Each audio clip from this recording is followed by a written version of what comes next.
सयपत्री शर्मी होला मुमताज यो अथी बा मिका सिंह यो अथी कति होला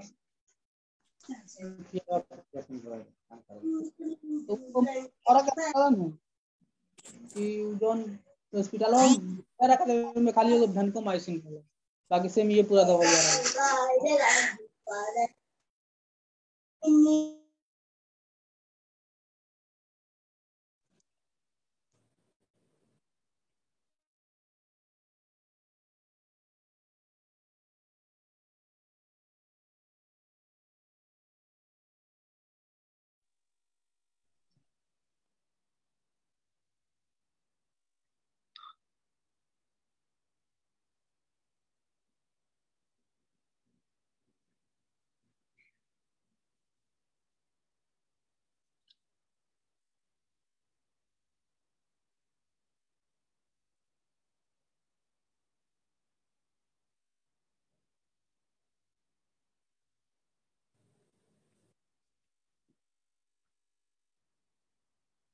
हरि सर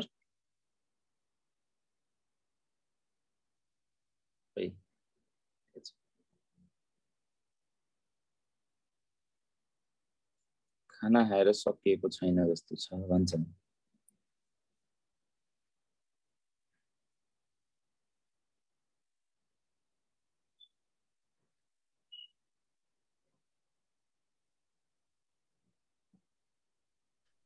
निराजन सर। हजुर माधव सर भन्नुहोस्। हरि सर खै यहाँ यो क्वेसन अपलोड गर्दै हुनुहुँदो रहेछ हैन? मोहन सर आउँदै हुनुहुन्छ होला। यो क्वेसन जे होस् यहाँ आइसक्यो। अब ठिक छ हामी एकछिनमा सुरु गरौँला नि हैन? 8 बजे अनि माधव सरले एएनएम मा क्लास लिदिन पर्यो नि त, किन हो यस्तो? हैन क्लास त लिइरा हो कि अब ठिकै छ। यस्तो हो नि त, कहिले काहीँ पालो पर्छ कहिले पर्दैन, मिलाएर लिइराख्यो भने नि। यत्रो 2 महिना अझै बाँकी छ नि त हौ। ए ल ठिक छ सर, ठिक छ। हरि सर कहाँ जानुभएछ त खोइ? सर नमस्कार। हजुर सर नमस्कार। डाक्टर सर नमस्कार। नमस्कार। ल सबैलाई नमस्कार। मोहन सर एकैछिनमा जोडिनु हुँदैछ। उहाँ जोइन भइसकेपछि हामी सुरु गर्ने कि भनेर सर। हरि सर यो एनोनेसन अफ गर्दा हुन्थ्यो कि अरूले कोरिराखन्? ए हुन्छ सर, म सबै यहाँ मेटिदिन्छु सर उहाँहरूको। यो एनोनेसन अफ ओके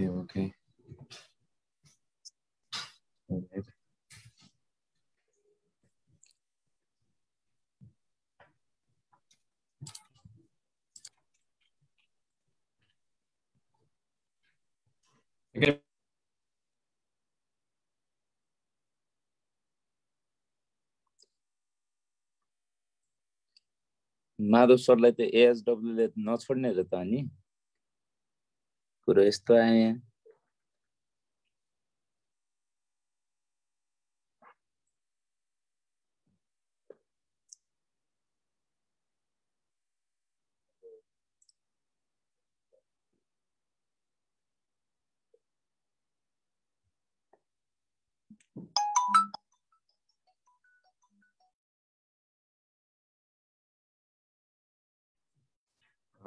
सम्पूर्णमा नमस्कार। अब मोहन सर हाम्रो एकैछिन थोरै सर जोइन हुनुहुँदैछ होला है। त्यसपछि हामी सुरु गरौँ कि भनेको एकैछिन थोरै।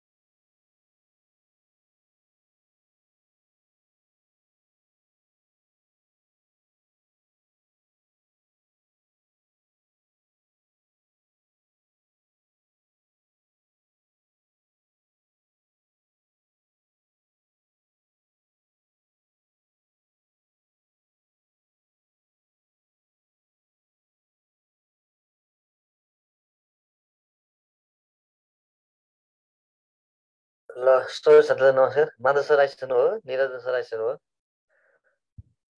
हरि सर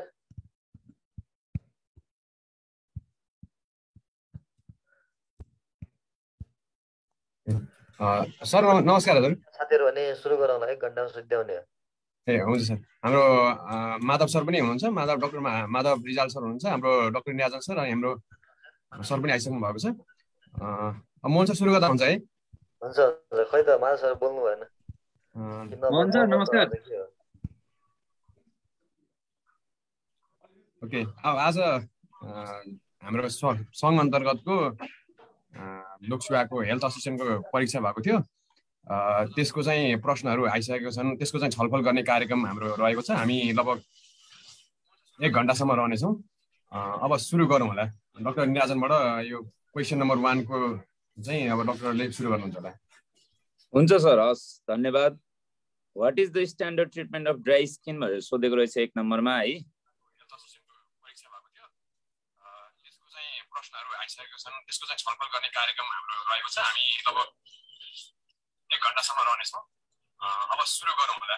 डाक्टर निराजनबाट यो क्वेसन नम्बर 1 को चाहिँ अब डाक्टर किन रिपिट आइरहेछ, साउन्ड इको आइरहेछ?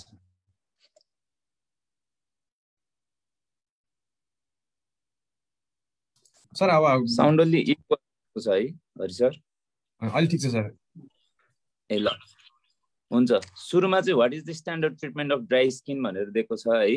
अनि यसमा चाहिँ 4वटा अप्सन छ। अब एउटा चुज गर्नुपर्ने हुन्छ। अब ए मा दिएको छ एप्लाई स्टेरोइड क्रिम, बी मा दिएको छ एप्लाई भ्यासलिन, सी मा दिएको छ एप्लाई अल्कोहल, अनि डी मा दिएको छ एप्लाई सनस्क्रिन हुनुपर्ने, सन क्रिम दिएको रहेछ। ल ठिकै छ। अब के हुन्छ त यसको एन्सर भन्ने छलफल गर्छौँ हामी अब है। यो एन्सर पहिले यहाँ लगाइसकेको रहेछ है हरि सर?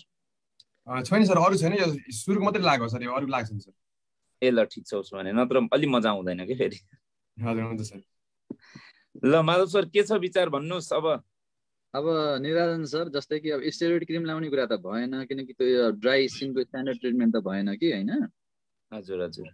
अब जस्तै कि अब स्किनमा रक्सी लायो, एकछिनमा उडेर गइहाल्ला, त्यो पनि मिलेन। अब सनस्क्रिन चाहिँ मेनली हामी ड्राई स्किनको लागि भन्दा पनि सनस्क्रिन लाउने भनेको चाहिँ अब प्रोटेक्सनको लागि, सनबाट प्रोटेक्सनको लागि लाउने हो, सन ब्लकको काम गरोस् भनेर हो हैन? हजुर। अब सो हजुरलाई के लाग्छ त यसमा बेस्ट भ्यासलिन लाउने नै? अब किनकि हामी चिसो महिनामा हाम्रो स्किनहरू ड्राई भइरहेको हुन्छ हैन?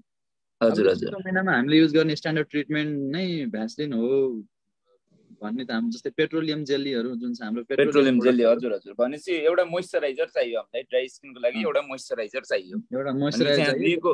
हजुर, दिएको अप्सन मध्ये मोइस्चराइजर भनेको भ्यासलिन मात्र छ। सनस्क्रिन पनि लगाउने नमिल्ने त हैन, तर त्यसको मेन कारण भनेको चाहिँ के भयो त भन्दा अब सन ब्लक भनेपछि त त्यसले सनबर्नहरुबाट बचाउनलाई लगाउने हो भनेपछि यसको एन्सर त भ्यासलिन नै बेस्ट एन्सर भयो है त। हो, त्यही भन्ने लाग्यो सर मलाई पनि। हो, अब सेकेन्ड क्वेशनमा जाउँ। हरि सर सेकेन्ड क्वेशनबाट सुरु गर्नुस्। ओके सर, यो पनि हो डाक्टर साहबकै क्वेशन रहेको छ, डाक्टरहरुकै क्वेशन रहेछ।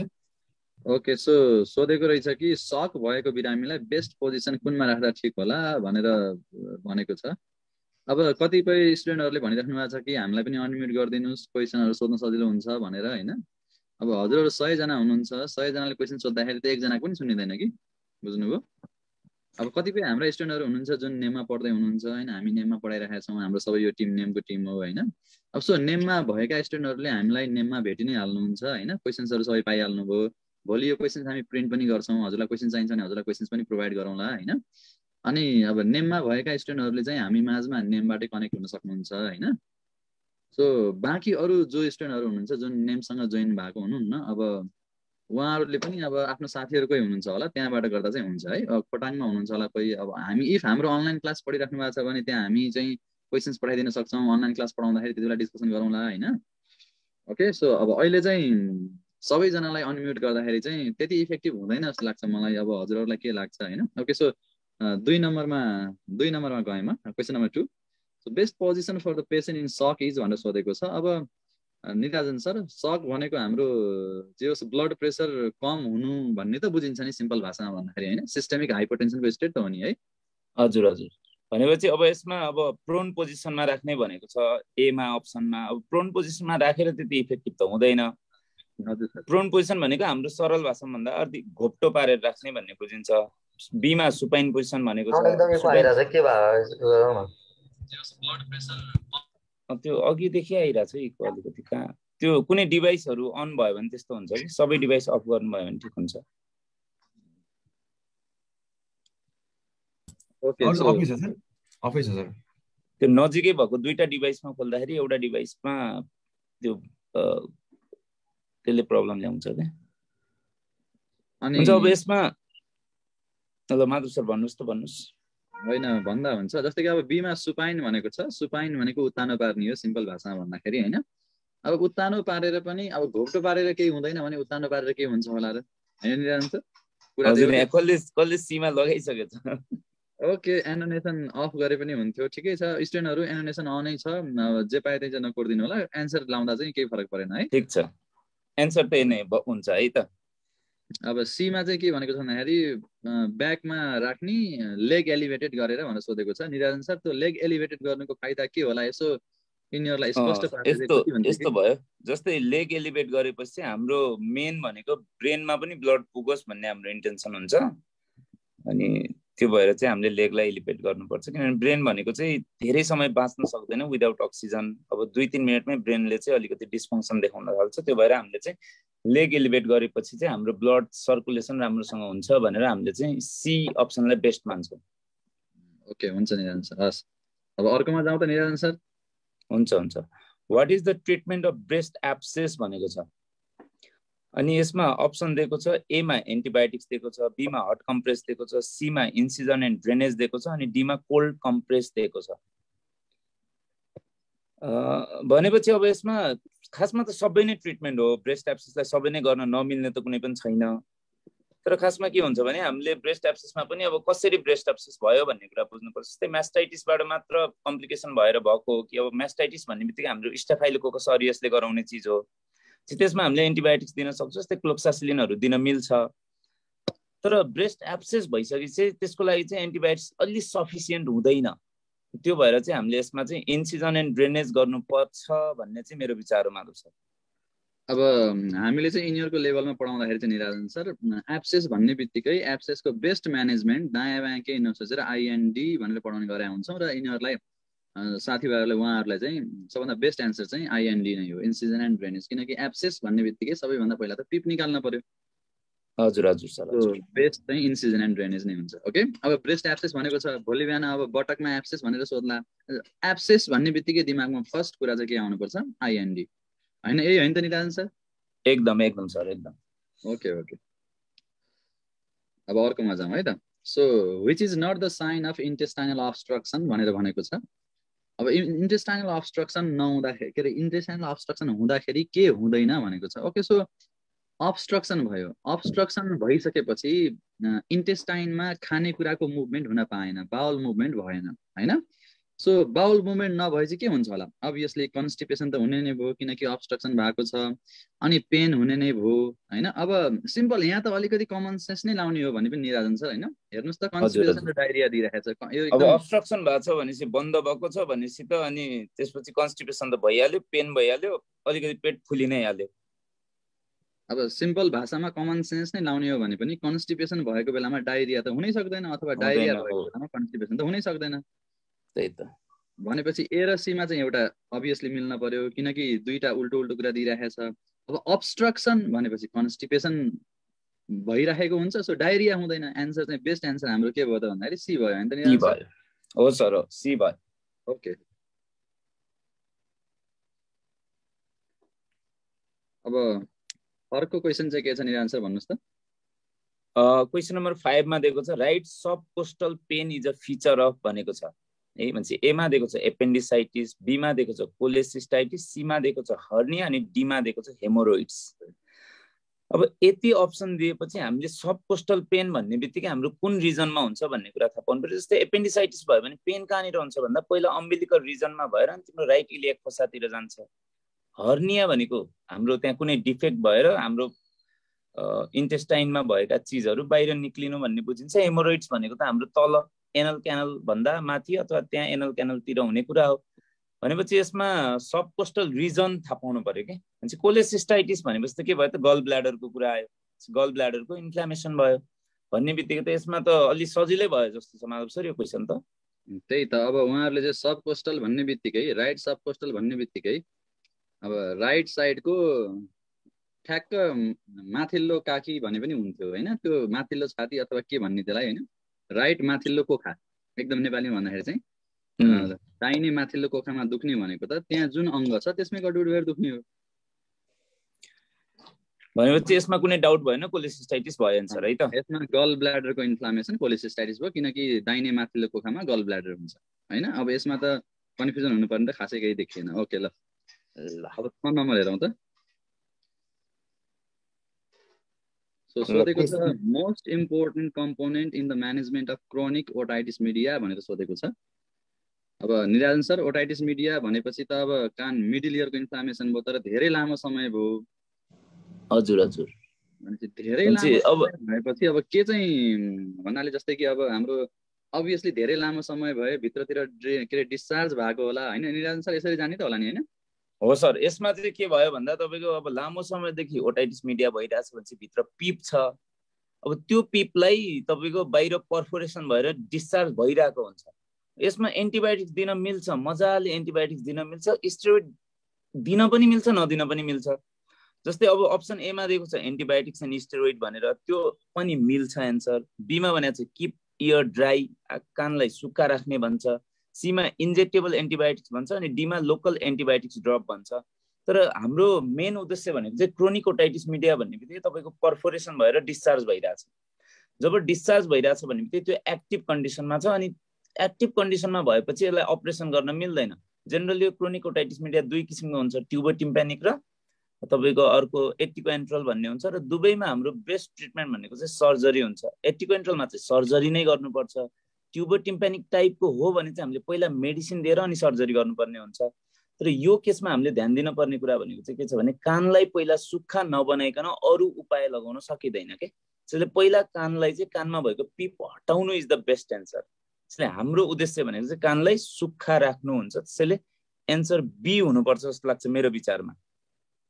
एकदम ठिक भन्नुभयो निराजन सर, किनकि अब पहिला कानबाट भएको डिस्चार्ज पिप बगिरहेको कुरा त निको पार्न पर्यो नि हामीले। सो पहिला पिप बगिरहेको कुरालाई समाधान गर्न पर्यो, किनकि त्यो नसमाधान गरेसम्म हामीले त्यहाँभित्र एन्टिबायोटिक ड्रप पनि हाल्न सक्दैनौँ अथवा सर्जरी गर्न पनि सक्दैनौँ होइन। सो त्यसलाई ड्राई नगरेसम्म त बाँकी अरू उपाय त जे मेन उपाय हो त्यो त आउनै बाँकी हुन्छ नि। सो मेन पहिला हजुर पहिला हामीले त्यही गर्नु पर्यो। हजुरले भनेको एकदम ठिक हो सर।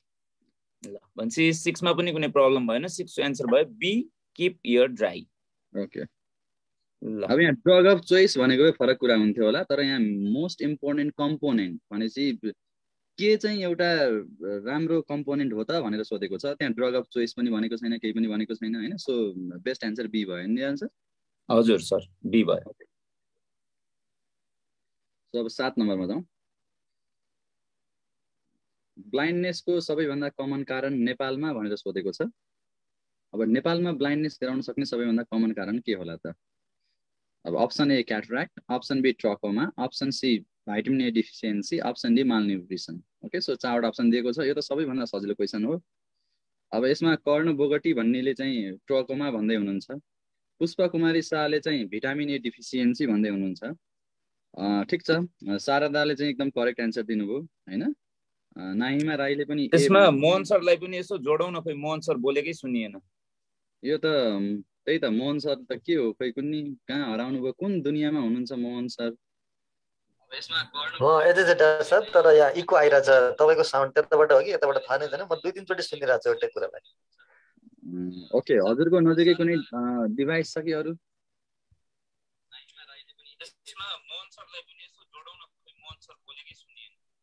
होइन ठिक छ। ओटाइटिस मिडियामा अब हाम्रो आइएमसीआई को म्यानेजमेन्टमा त के अरे ड्रग्सको कुरा पनि गर्छ, तर यिनीहरूले कम्पोनेन्ट नै भनेको भयो भने ठिकै छ सरहरूले भनेको।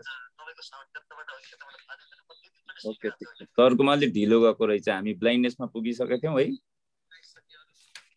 ओके, ठिक छ ल। सो निराजन सर के छ त यसमा हजुरले भन्नुपर्ने? यस्तो भयो, अब ब्लाइन्डनेसको मोस्ट कमन कज भनेको छ, अब नेपालमा सोधोस् अथवा वर्ल्ड वाइड सोधोस् त्यो त सिधै एन्सर हुन्छ, क्याट्राक्ट नै हुन्छ। तर यहाँनिर अरू अप्सन पनि नमिल्ने त छैन। जस्तै ट्रकोमा पनि one of the cause of blindness हो, तर यो चाहिँ अहिले नेपालमा इलिमिनेसनको फेजमा छ अनि अर्को भनेको भिटामिन ए डिफिसियन्सी छ, जुन चाहिँ हाम्रो बच्चा बच्चीहरूमा चाहिँ कमनली हुन्छ अनि जुन चाहिँ प्रिभेन्टेबल पनि हो।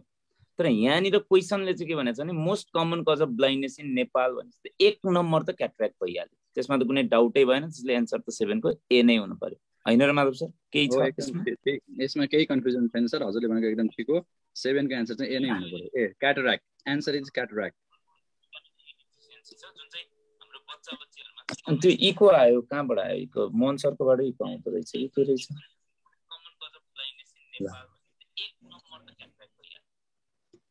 ठिक छ, सबैको मिलेछ है, यो त सबैले क्याटरेक्ट नै लेख्नु भएको छ अनि सबैको मिलेको छ एन्सर है। एकदम ठिक, क्याटरेक्ट हो। अब त्यहाँ इफ प्रिभेन्टेबल ब्लाइन्डनेसको कज के भनेर भनेको चाहिँ भिटामिन ए डिफिसियन्सी हुनु पर्थ्यो, किनकि प्रिभेन्ट गर्न सकिन्छ त्यसलाई। तर क्याटरेक्ट त हामी प्रिभेन्ट गर्न सक्दैनौँ नि, त्यो त ओपेसिटी अफ लेन्स हो, बुढेसकाल अनुसार हुँदै जाला। प्रिभेन्टेबल भनेर भनेको भए चाहिँ भिटामिन ए डिफिसियन्सी हुन्छ। ओके, 8 नम्बर जाउँ है। Answer most important prevention of dental क्यारिज भनेछ। अब यो खासमा डेन्टल क्यारिज भनेको चाहिँ तपाईँको दाँतमा चाहिँ किरा लाग्नु, हाम्रो भाषामा सामान्य भाषामा भन्दा दाँतमा किरा लाग्नु, सुगरी, अलिकति स्टिकी अनि स्वीट यस्तो खाले चिज खायौँ भने चाहिँ के हुन्छ भन्दा दाँतमा चाहिँ त्यहाँ एउटा त्यो ब्याक्टेरिया बस्न सक्ने कन्डिसन क्रिएट हुन्छ अनि जसले गर्दा चाहिँ डेन्टल क्यारिज हुन्छ। अनि त्यसमा जस्तै फ्लोरिन भन्ने एउटा हाम्रो मिनरल हुन्छ, त्यसको कमी भयो भने पनि अनि डेन्टल क्यारिज हुन सक्छ। त्यो हटाउनको लागि हामीले केही पनि गर्नु पर्दैन, धेरै टाउको दुखाउनु पर्दैन, जस्ट राम्रोसँग ब्रस गरिदिए पुग्छ, त्यहाँभन्दा बढी केही गर्नुपर्छ जस्तो लाग्दैन मलाई माधव सर। एकदम ठिक भन्नु सर। जस्तो कि यसको बेस्ट एन्सर चाहिँ ब्रस राम्रोसँग गर्न पर्यो, प्रपर टेक्निक अफ ब्रसिङ। अब ब्रस गरेँ भनेर पुरै माथि अगाडिको दाँत मात्रै गरेर मात्रै पनि भएन, पुरै राम्रोसँग ब्रस गर्न पर्यो। अब पुरै गरेपछि त ब्याक्टेरियाले प्लेग बनाउनै सक्दैन, भनेपछि क्यारिज कसरी हुन्छ र, हैन? सो बेस्ट एन्सर चाहिँ राम्रोसँग दाँत माझ्नु, एकदम राम्रो ब्रस भन्दा पनि राम्रोसँग दाँत माझ्नु। सो ए भन्दा पनि बी बेस्ट, ए र बीमा नझुकिनु है साथीहरू। हुन त फेरि गुड ब्रस पनि चाहिन्छ, गुड टुथपेस्ट पनि चाहिन्छ, गुड फुड पनि खानुपर्छ। जस्तै अब स्टिकी सुगरी फुड सबै मिल्छ, तर एउटा रोज्नु पर्यो हामीले, त्यो गर्दाखेरि त प्रोपर टेक्निक अफ ब्रसिङ हुनु पर्यो। Okay, so 9 number answer split personality is related with भनेर भनेको छ। सो स्प्लिट पर्सनालिटी भनेको चाहिँ अब यहाँ चाहिँ अब साथीहरूले कसैले प्यारानोइड भनेर भन्दै हुनुहुन्छ हैन। अब यहाँ फरक के छ त, जस्तै कि प्यारानोइडमा फरक के छ, अथवा सिजोफ्रेनियामा फरक के छ, म्यानिया, डिप्रेसन, साइकोन्युरोसिसमा फरक के छ हैन। यसमा चाहिँ अलिकति बुझ्न पर्ने जस्तो लाग्छ मलाई। अब स्प्लिट पर्सनालिटी भनेको एउटै मान्छेले पनि फरक फरक व्यक्तिको जसरी बिहेभ गर्छ। जस्तै कि एकचोटि चाहिँ एउटा मान्छे जसरी आफूलाई प्रस्तुत गर्छ, अर्कोचोटि चाहिँ अर्को मान्छे जसरी प्रस्तुत गर्छ, कहिलेकाहीँ डक्टर जसरी प्रस्तुत गर्ला, कहिलेकाहीँ पाइलट जसरी प्रस्तुत गर्ला हैन। सो बडी एउटै हो तर उसको माइन्ड चाहिँ फरक हो, बडी चाहिँ एउटै हो, सो माइन्ड चाहिँ फरक हो। यो चाहिँ सामान्य मेन्टल डिजिजहरुमा चाहिँ हुँदैन। जस्तै कि सामान्य मेन्टल इलनेसहरुमा यो हुँदैन, यो हुने भनेको एकदम सिभियर मेन्टल इलनेसहरुमा हो हैन त निदान सर? हजुर, यो एकदमै जस्तै हामीले चाहिँ मेन्टल इलनेस नै जेनरली दुई भागमा डिभाइड गर्छौँ एकदम सजिलोको लागि। एउटा भनेको साइकोसिस, अर्को भनेको न्युरोसिस।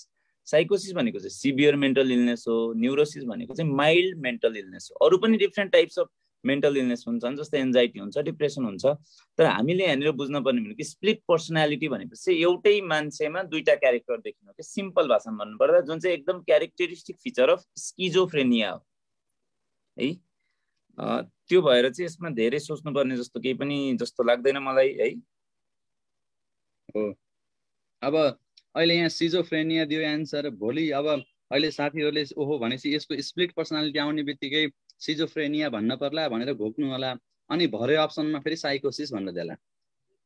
सो अब यो कुरामा चाहिँ झुकिनु भएन, किनकि साइकोसिस भन्नु सिभियर मेन्टल इलनेस नै हो, सिजोफ्रेनिया पनि अब त्यही साइकोसिसकै एउटा भनौँ न त्यही भित्र पर्छ, अथवा त्यही सिमिलरिटी त्यही सिमिलर हो भनेर भनिन्छ हैन।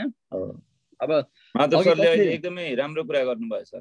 जस्तै विद्यार्थीहरुमा एउटा के कन्फ्युजन देखिरहेको छु भने, मैले जस्तै कुनै चारवटा अप्सन हुन्छ, हामीले चाहिँ के भन्छौँ भने बेस्ट एन्सर यो हो भन्छौँ, तर हामीले त्यो भन्दै गर्दा माधव सरले भनेको कुरालाई मैले जोडे, त्यहाँनिर चाहिँ त्यो किन भयो अनि त्यो के कारणले भयो भन्ने कुरा नि थाहा पाउनुपर्छ कि कहिलेकाहीँ सेकेन्ड एन्सर हुन सक्छ कि त्यहाँ, अनि फर्स्ट एन्सर चाहिँ अप्सनमा नदिन पनि सक्छ कि। हो त्यो कन्डिसनमा हामीले अप्सन मध्येको बेस्ट एन्सर छान्ने हो त्यो केसमा अहिले स्किजोफ्रेनिया भयो। अब अप्सनमा यो छैन भने त अघि माधवले भने जस्तो साइकोसिस भन्ने टपिक हुनसक्छ अथवा अरू कुनै डिसअर्डर दिएको हुनसक्छ। एउटा इक्जाम्पल हो, स्प्लिट पर्सनालिटीको एउटा कज चाहिँ के हो त स्किजोफ्रेनिया। यो दिएन भन्दैमा अब एन्सर यो होइन भन्ने हुँदैन, अरू पनि अप्सन दिन सक्छ, त्यो चाहिँ ध्यान दिनु पर्यो होइन माधव सर? हो एकदम। अब अघि एकजनाले प्यारानोइड भनेर भन्दै हुनुहुन्थ्यो। प्यारानोइड भनेको प्यारानोइड भएको मान्छेले चाहिँ उसले आफूभित्रै दुईटा व्यक्ति चाहिँ पाउँदैन, उसले चाहिँ शङ्का गर्ने भन्ने चाहिँ हुन्छ, जस्तै कि यो पो भाव कि यो पो भाव कि अथवा कतै यस्तो त भइरहेको छैन क्या हो भनेर उसले त्यो शङ्का गर्ने चाहिँ हुन्छ। प्यारानोइडको मिनिङ हो शङ्का। त्यो एन्सर चाहिँ बेस्ट सिजोफ्रेनिया हुन्छ है। अब त्यहाँ सी लेखेको छ हुनुपर्ने चाहिँ डी लेखेको छ, डी हुनु पर्ने। ठिक छ, D option number D schizophrenia अथवा स्किजोफ्रेनिया जे भनिने हुन्छ। ओके, अप्सन अब 10 मा जाउँ है त। अब 10 मा चाहिँ हामीले मोहनदेव जोशी सरलाई अथवा हाम्रो हरि सरलाई अब के हुनुहुन्छ उहाँहरूले छलफल गर्नुहुन्छ होइन। अब हामी निराजन सर र मैले चाहिँ क्लिनिकल पोर्सनको बारेमा डिस्कस गरियो। ठिक छ, बिचमा हामी पनि सहभागिता जनाउँदै गरौँला होइन। अब स्टुडेन्टहरू हाम्रो माझमा हुनुहुन्छ। मोहन सर सरकोमा त्यो मोबाइलमा होला सर, आवाज आइरहेछ मोहन सरकोमा। ठिक छ, हरि सरबाटै गरिदिनुहोस् न त, अहिले मोहन सरकोमा अलि इको नै आइरहेछ। सरले भन्नुहुन्छ होला भन त। मेरोमा अलि इको नै अहिले के छ? ठिक छ अहिले? हजुरको मोबाइलको चाहिँ साउन्ड कम गर्नु पर्यो सर हजुरको मोबाइलमा चाहिँ। हैन मोबाइलबाट हुन्छ कि भनेर ट्राई गरेँ, त्यहाँ पनि डबल साउन्ड नै आयो। मोहन सरकोमा दुईटा डिभाइस छ कि छैन? एउटै छ।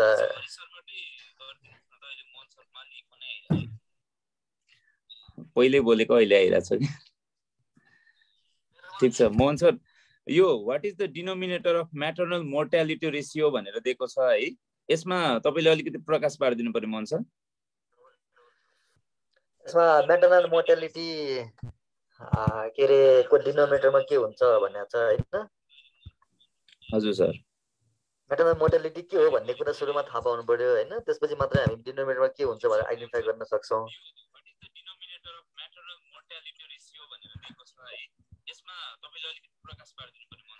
हजुर सर, यसमा हुन्छ, म के कुरा भन्छु। यसमा म्याटर्नल मोर्टालिटी रेशियो नै भनेको छ, रेट भनिदिएको भने फेरि अलिक कन्फ्युजिङ हुन्छ। म्याटर्नल मोर्टालिटी रेट पनि हुन्छ, रेशियो पनि हुन्छ। अब रेशियो केलाई भन्ने कुरा बुझ्नु भने तपाईँ सजिलै आइडेन्टिफाई गर्न सक्नुहुन्छ। यसमा रेशियो भन्यो भने दुईवटा डिफ्रेन्ट के रे भेरिएबल्सहरूलाई हामी मेजर गरिरहेछौँ र कम्पेयर गरिरहेछौँ भने रेशियो भन्ने हो। यहाँनिर हामी रेट पनि निकाल्न त सक्छौँ, म्याटर्नल मोर्टालिटीमा नसक्ने भन्ने त हुँदैन। जस्तो रिप्रोडक्टिभ एजको कम्पेरिजनमा निकाल्नुहुन्छ भने रेशियो पनि भन्न मिल्छ, तर यहाँ त के रे रेट पनि भन्न मिल्छ। यहाँ त रेशियो नै निकाल्नुहोस् भनेको छ र युजली पनि हामी रेशियो नै निकाल्छौँ। भनेपछि यहाँ कम्पेयर दुईवटा ग्रुपलाई गर्नु पर्यो हामीले। एउटा चाहिँ लाइभ बर्थलाई कम्पेयर गर्नु पर्यो, कोसँग गर्ने भने म्याटर्नल डेथलाई गर्नु पर्यो। प्रेग्नेन्सी भएदेखि 42 डेजभित्रको म्याटर्नल डेथलाई दुईटा फरक कम्पोनेन्ट हो। एउटा चाहिँ म्याटर्नल डेथ हो, अर्को चाहिँ लाइभ बर्थ हो। दुईटा डिफ्रेन्ट पपुलेसन युनिट हो हैन।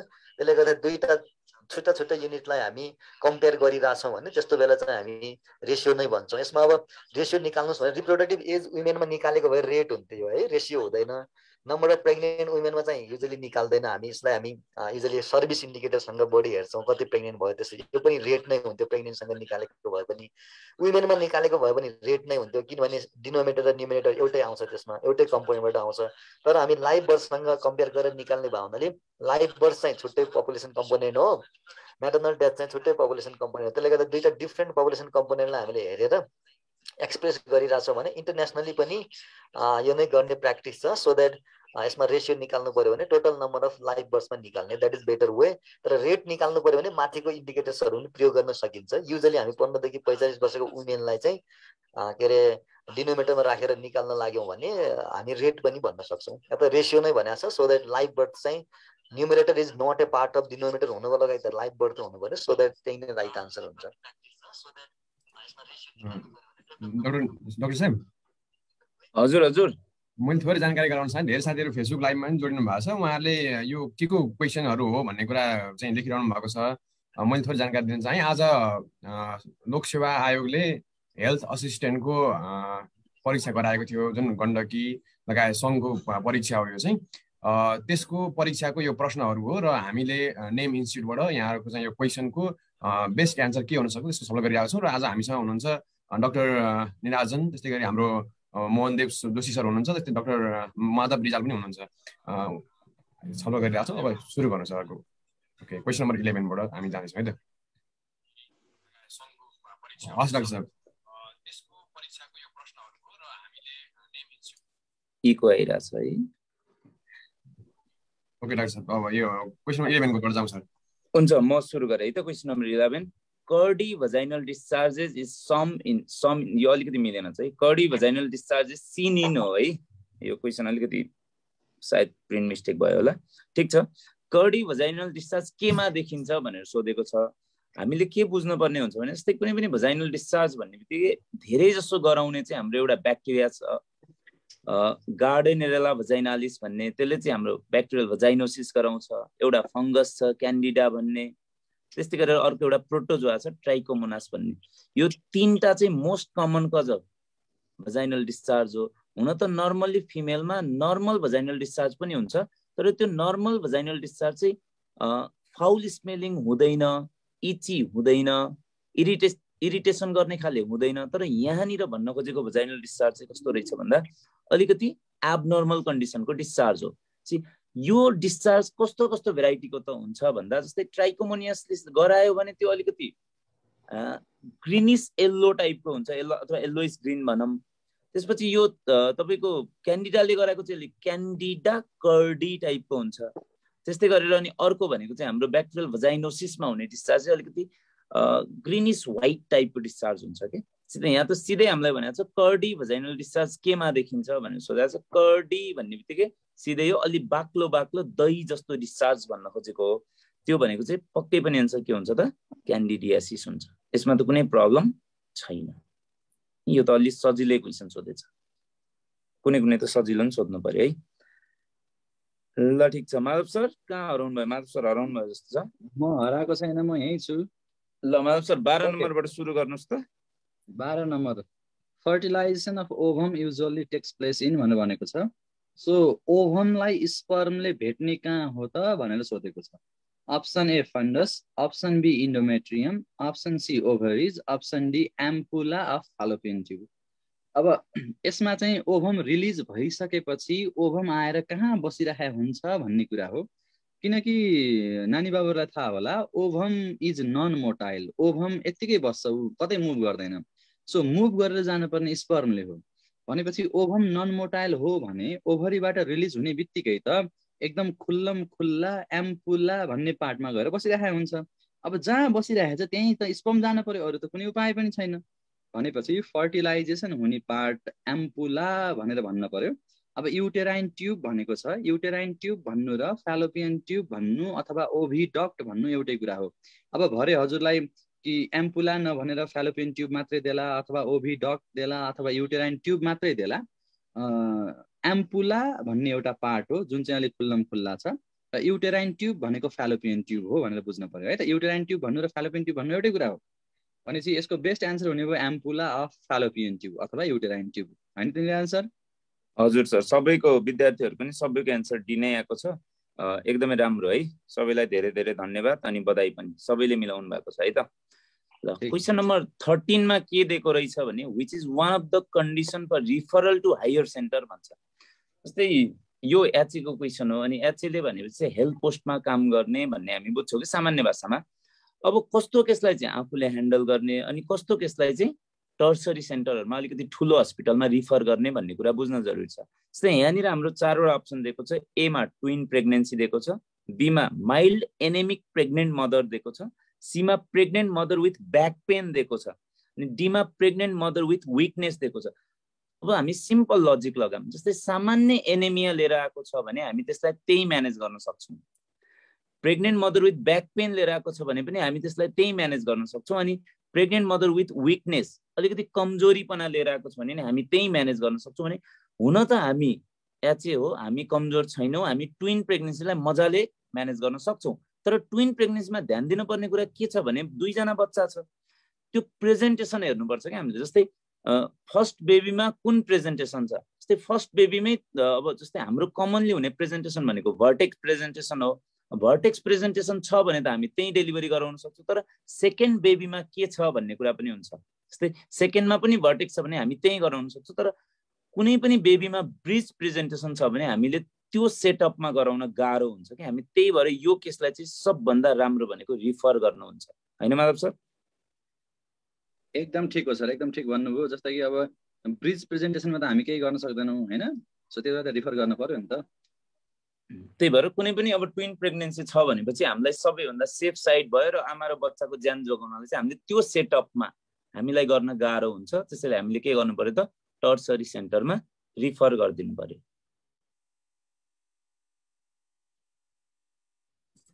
ओके, यो चाहिँ अब हाम्रो सरले मोहन सरले भन्नुहुन्छ त उहाँकोमा अब अलिक ठिक छ कि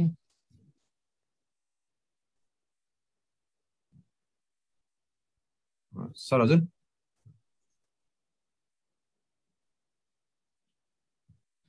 ओके मोहन सर क्वेसन चाहिँ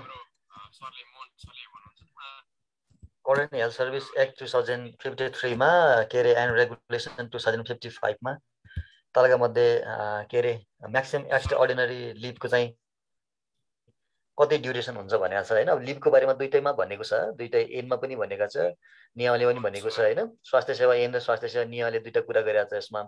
स्वास्थ्य सेवा ऐन चाहिँ 2053 र स्वास्थ्य सेवा नियमले 2055 है, दुईटैले बिदाको बारेमा कुरा गरेको छ। स्वास्थ्य सेवा ऐनको चाहिँ दफा 86 भनेको चाहिँ के अरे क्लस 40 के अरे 86 मा 86 मा र रेगुलेसनको चाहिँ 64 स्वास्थ्य सेवा नियमावलीको चाहिँ 64 मा चाहिँ यो कुरा भनेको छ कति त बिदा पाउने र कस्तो बिदा पाउने भनेर। यहाँ चाहिँ एक्स्ट्रा अर्डिनरी लिभ भनेको छ। एक्स्ट्रा अर्डिनरी लिभ भनेको चाहिँ असाधारण बिदा हो हेर्नुस् है। यसको ड्युरेसन चाहिँ फिक्स छ। एक्स्ट्रा अर्डिनरी लिभ चाहिँ कर्मचारीले आफ्नो अवधिभर बढीमा 3 वर्ष पाउने हो, 3 इयर्स मात्रै हो पाउने। एकचोटिमा एकपटक मात्र स्वीकृत हुन्छ 1 वर्षको लागि र प्रत्येक वर्ष गरेर 3 पटक 3 चोटि स्वीकृत गरेर 3 वर्ष पुर्याउन सकिन्छ। सो द्याट यसमा अरू केही पनि कन्डिसन्सहरू नदिएको हुनाले एक्स्ट्रा अर्डिनरी लिभ कति पाउँछ भने राइट आन्सर चाहिँ 3 वर्ष हुने भयो हैन।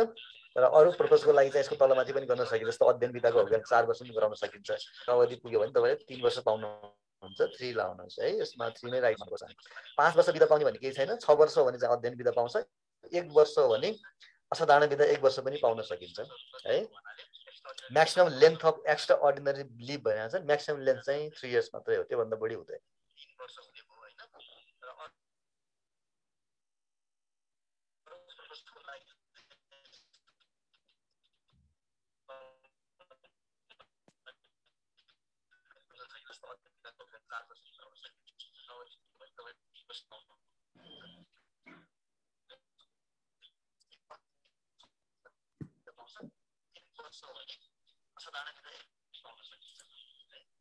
सरकोमा साउन्ड अलिकति इको आएछ सर।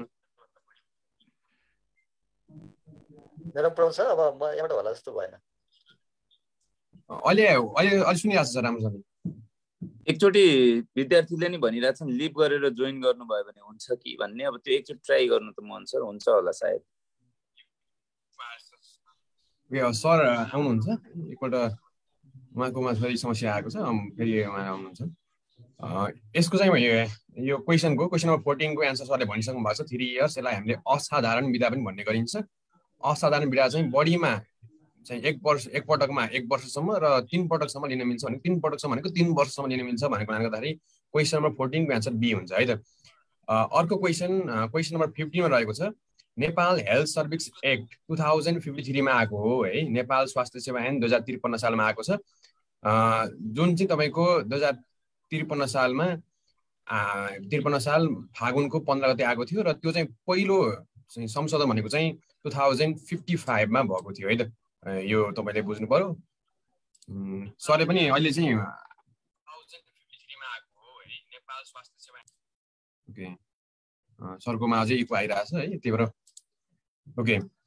क्वेसन नम्बर 15 को एन्सर बी भयो है। 2055 मा चाहिँ फर्स्ट एमेन्डमेन्ट भनेको चाहिँ यो पहिलो संशोधन भएको थियो है त। नेपाल स्वास्थ्य सेवा ऐन कहिले आएको थियो भनेर आउन सक्छ 2053 सालमा, अनि फागुनको 15 गते आएको थियो। त्यही भएर हामीले प्रत्येक वर्षको फागुन 15 लाई नेपाल स्वास्थ्य सेवा दिवस भनेर, नेपाल हेल्थ सर्भिस डे भनेर मनाइने गरिन्छ। यो तपाईले बुझ्नुपर्ने हुन्छ।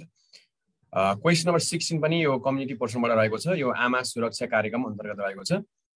आमा सुरक्षा कार्यक्रम अन्तर्गत यो एएनसी को लागि मोटिभेसन एउटा चाहिँ एएनसी को लागि मोटिभेसनल इन्सेन्टिभ भनेर चाहिँ नेपाल सरकारले 4 महिना 6 महिना 8 महिना र 9 महिना 4 पटकसम्म एएनसी जाँच गरे बापत चाहिँ एउटा मोटिभेसनल स्वरूप इन्सेन्टिभ स्वरूप चाहिँ नेपाल सरकारले पहिला चाहिँ 400 रुपैयाँ दिने व्यवस्था गरेको थियो भनेदेखि 2075 साउन 1 गतेबाट चाहिँ दोब्बर बनाएर 800 रुपियाँ चाहिँ दिने व्यवस्था गरेको छ।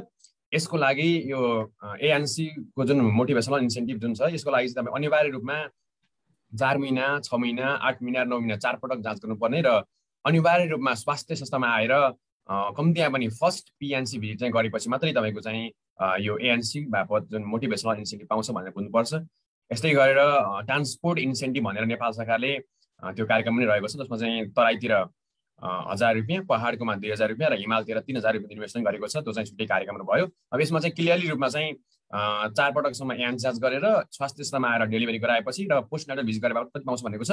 त्यो बापत चाहिँ यो जो मेन चाहिँ ANC भिजिटको लागि 800 रुपियाँ पाउँछ भनेर बुझ्नु पर्यो है त। क्वेसन नम्बर 16 आन्सर बी भयो, सरी सी भयो है त।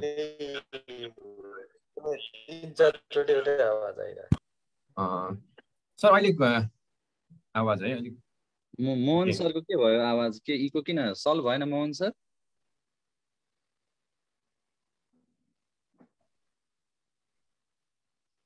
ओके, सरले अब एकपल्ट लिभ गरेर फेरि जोइन गर्दाखेरि आउँथ्यो कि है। ओके, मोहन सरले नभए कम्प्युटरबाट गर्दा नि हुन्थ्यो कि एकचोटि कम्प्युटरबाट लगइन गरे हुन्थ्यो कि के हुन्छ मोहन सर? सजिलो हुन्थ्यो भने त्यो गरे हुन्थ्यो कि? ओके सर, लिभ गरिरहनु भएको छ उहाँले। ओके ओके है त। यसपछि क्वेसन नम्बर 17 मा जाउँ है त। क्वेसन नम्बर 17 मा national TV centre develop it's national strategic plan 2016-2021 with vision of TV free Nepal by 2050 ending TV defined age भनेको छ। यो पनि क्वेसन हाम्रो ट्युबरक्लोसिस कन्ट्रोल प्रोग्रामबाट जुन public health programme health assistant लागि एकदम इम्पोर्टेन्ट छ, त्यसबाट क्वेसन आएको रहेछ है। अनि टिभीलाई चाहिँ 2050 सम्ममा टिभी फ्री नेपाल बनाउने लक्ष्य रहेको छ नेपाल सरकारको, जुन अनुसार टिभी फ्री भनेको चाहिँ तपाईँको लेस देन 1 per 1 million भन्छ है। लेस देन 1 per 1 million भनेको चाहिँ 1 भन्दा कम, 10 लाख जनसङ्ख्यामा चाहिँ 1 भन्दा कम भनेको हो है। त्यो हुँदाखेरि यसको एन्सर चाहिँ यो भयो है, डी एन्सर भनेको 1 लेस देन 1 per 1 million भनेको चाहिँ 10 लाख है त। यसको एन्सर डी भयो है त। ट्युबरक्लोसिस अनि अर्को हुन्छ लेप्रोसी भन्ने हुन्छ। लेप्रोसी इलिमिनेसन भन्नाले के बुझिन्छ भनेर आउन सक्छ, त्यसको चाहिँ prevalence rate less than 1 per 10,000 at national level भन्ने हुन्छ। अर्को कालाजारको इलिमिनेसन भनेको के हो भनेर प्रश्न आउन सक्छ तपाईँहरूलाई है। कालाजारको इलिमिनेसन भन्नाले चाहिँ incidence rate less than 1 per 10,000 at district level भनेर भन्ने गर्छ है। र ट्युबरक्लोसिस चाहिँ के रहेछ त, lace than 1 per 10 lakh population भयो भने त्यसलाई चाहिँ टिभी फ्री अथवा टिभी इलिमिनेसन भएको भनेर भन्ने गरिन्छ। तपाईँलाई एकदमै बुझ्नुपर्ने कुरा के भने टिभीलाई चाहिँ 2050 AD सम्ममा नेपालबाट टिभी फ्री नेपाल बनाउने एउटा भिजन रहेको छ भनेर बुझ्नुपर्ने हुन्छ है त। यसपछि अर्को प्रश्न रहेको छ क्वेसन नम्बर 18 मा। यो पनि एउटा पब्लिक हेल्थ प्रोग्राम जुन हेल्थ असिस्टेन्टको one of the most important chapter रहेको छ, त्यसबाटै क्वेसन रहेको छ। District level health education program was started from भनेको छ है। डिस्ट्रिक्ट लेभलको चाहिँ हेल्थ एजुकेसन प्रोग्राम कहिले सुरु भयो भन्ने छ। साथीहरूले पनि कमेन्ट गर्नु होला यसको लागि चाहिँ है, तपाईँहरूले कमेन्ट पनि गरिरहनु भएको छ है। ओके है, साथीहरूले यहाँनिर लेखि पनि रहनु भएको छ। साथीहरूले बी पनि भन्नुभएको छ है, 2054 भन्नुभएको छ, ए पनि भन्नुभएको छ है। र यसको एन्सर चाहिँ डिस्ट्रिक्ट लेभलको हेल्थ एजुकेसन प्रोग्राम चाहिँ नेपालमा 2051 मा भएको भन्ने कुरा छ है त। 2051 मा चाहिँ भएको छ है हेल्थ एजुकेसन प्रोग्राम नेपालमा। NHEICC कहिले स्थापना भयो भन्नेदेखि लिएर धेरै कुरा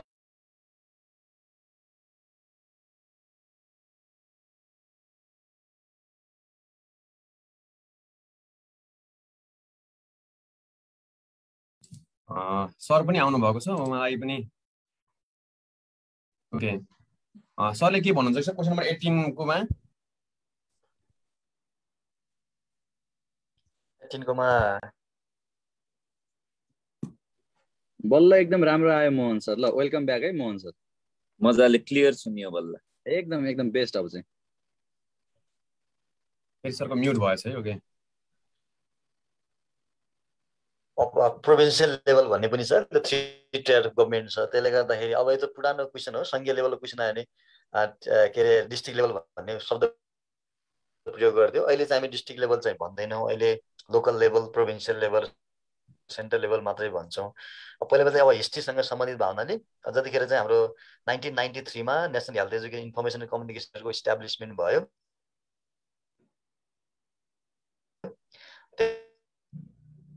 त्यतिखेर नै डिस्ट्रिक्ट लेभलमा प्रोग्राम लग्नुपर्छ भन्ने कन्सेप्ट आएको हो होइन। त्यतिखेर चाहिँ 19 सम्बन्धमा दिएको छ, यसमा डेट पिरियडसम्म दिएको हुनाले 2051 सालदेखि चाहिँ यो प्रोग्राम चाहिँ जिल्लामा जानुपर्छ भन्ने कन्सेप्ट आएको र 1996 पछि चाहिँ के हो भने एफएममा पनि जानुपर्छ भन्ने कन्सेप्ट आयो होइन। सो द्याट यसको राइट आन्सर चाहिँ 2051 लाउँदा ठिक हुन्छ विक्रम सम्बन्धमा सबै है। सर क्वेसन नम्बर 19 पनि सरले नि भन्नुपर्छ, यो कालाजारको इलिमिनेसन सम्बन्धी रहेछ। Kala-azar elimination programme started in Nepal भनेको छ है। अब यो पनि हिस्ट्रीसँग सम्बन्ध, कहिलेका 2-3 डेट पनि सोध्छ, यसपालि 2-3टा सोधेर 3टै सोधेको छ होइन। कालाजार एलिमिनेसन के हो तपाईँले अब पछि पनि कुरा गरौँला हामी होइन। त्यसलाई कालाजार एलिमिनेसन भन्ने लेस देन 1 इन्सिडेन्स चाहिँ डिस्ट्रिक्ट लेभलमा त्योभन्दा मुनि भयो भने कालाजार एलिमिनेसन भएको मान्छौँ। नेपालले एलिमिनेसन डिक्लेयर त भएको छैन, हामी कहाँ सबै 18वटा इन्डेमिक डिस्ट्रिक्टमा कालाजार एलिमिनेसनकै स्टेटसमा छ, where in the state of elimination होइन। एकदम स्टेट अब खास कालाजार चाहिँ नेपालमा आइडेन्टिफाई भएको 1970-60 को दशकतिर हो, तर त्यतिखेर ट्रिटमेन्ट गर्थेन, एलिमिनेसन भन्ने पनि थिएन, धेरै मान्छे डेथ हुन्थ्यो। र 2005 मा मात्र त्यतिखेर यिनीहरूलाई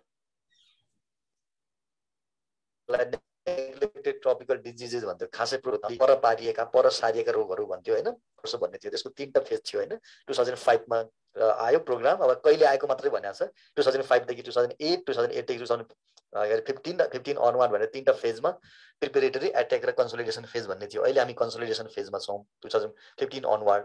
र 15 मा पनि एलिमिनेसन त हुन सकेन, 2020 मा एलिमिनेसन गर्ने भनेको थियो, त्यो पनि हुन सकेन नेग्लेक्टेड ट्रपिकल डिजिज। अब कहिले हुन्छ थाहा छैन। जस्तो प्रोग्राम इनिसिएट भएको चाहिँ 2005 मा हो भनेर याद गर्ने। यसको राइट आन्सर चाहिँ 2005 नै होला। हजुर 2005 मा 70 जिल्लाबाट भन्ने कार्यक्रमहरू हुन्छ। हजुर ओके, यो अर्को नेक्स्ट क्वेसन रहेछ सर। क्वेसन नम्बर 20 मा अब नयाँ भ्याक्सिन कुन चाहिँ सुरु भएको भनेर रहेछ सर।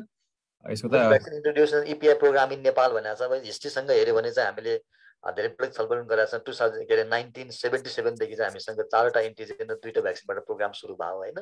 अहिले हामीसँग अल टोटल 12वटा एन्टिजेन्सहरू छ होइन। त्यो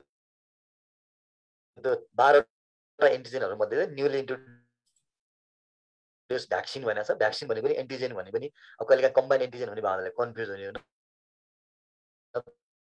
अहिले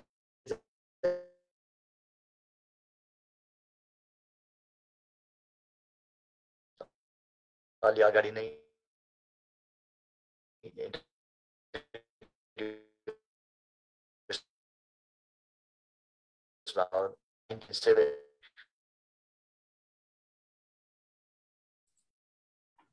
सरको साउन्ड काटिएर आइरहेको छ सर।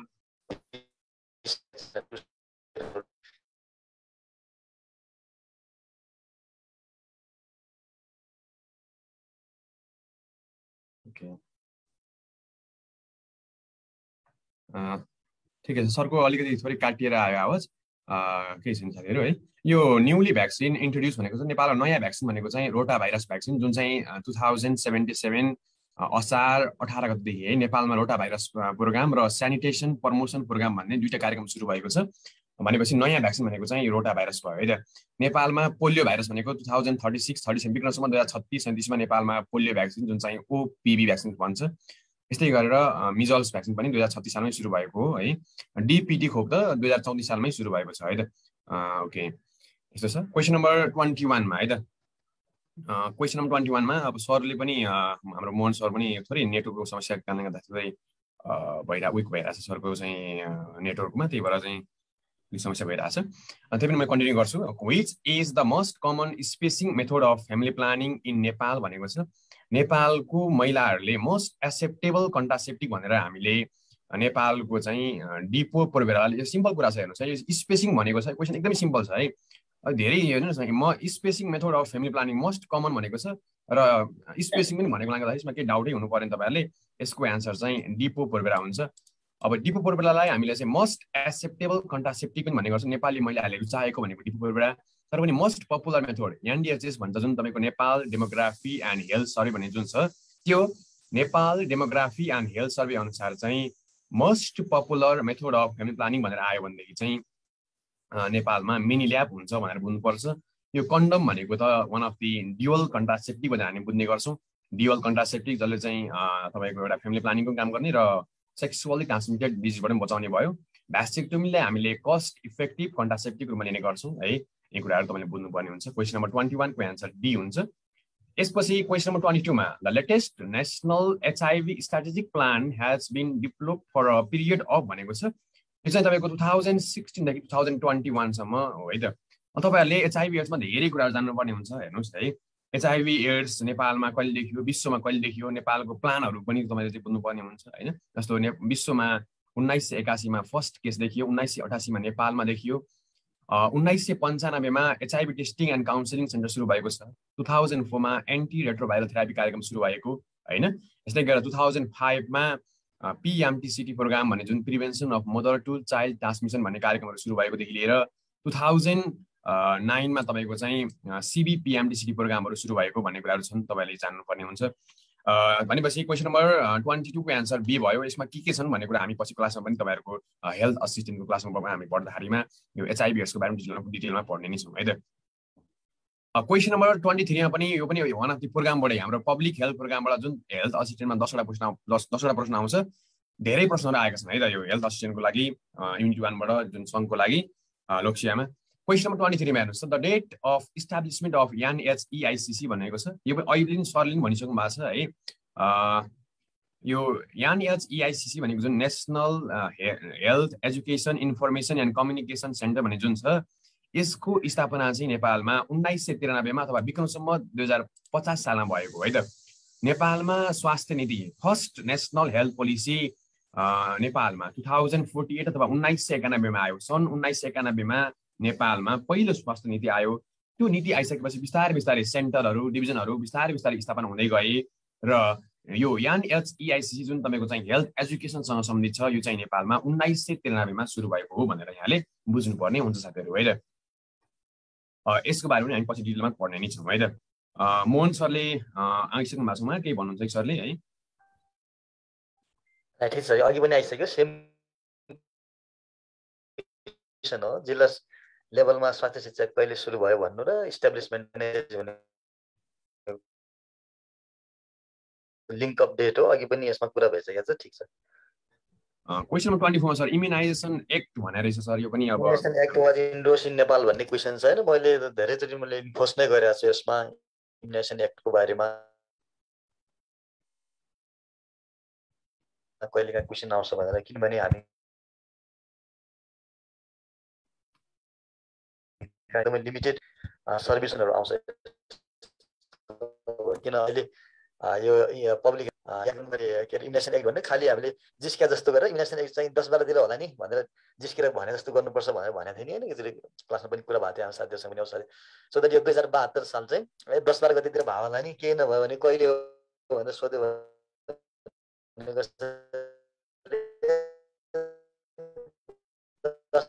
12 गते होला नि भनेर हामी जिस्किया जस्तो गर्छौँ नि होइन। सो त्यसमा याद गरेर साल 2016 चाहिँ यसको लागि एकदमै इम्पोर्टेन्ट हो। यो नेपालमा खोप इन आएको होइन। यो चाहिँ यो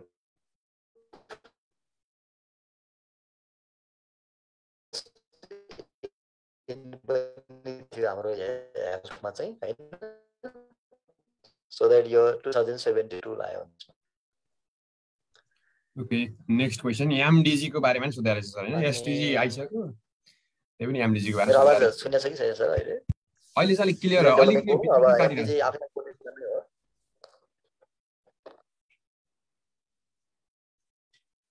ओके, सुनिहाल्छु सर, हजुरले भन्नु सर।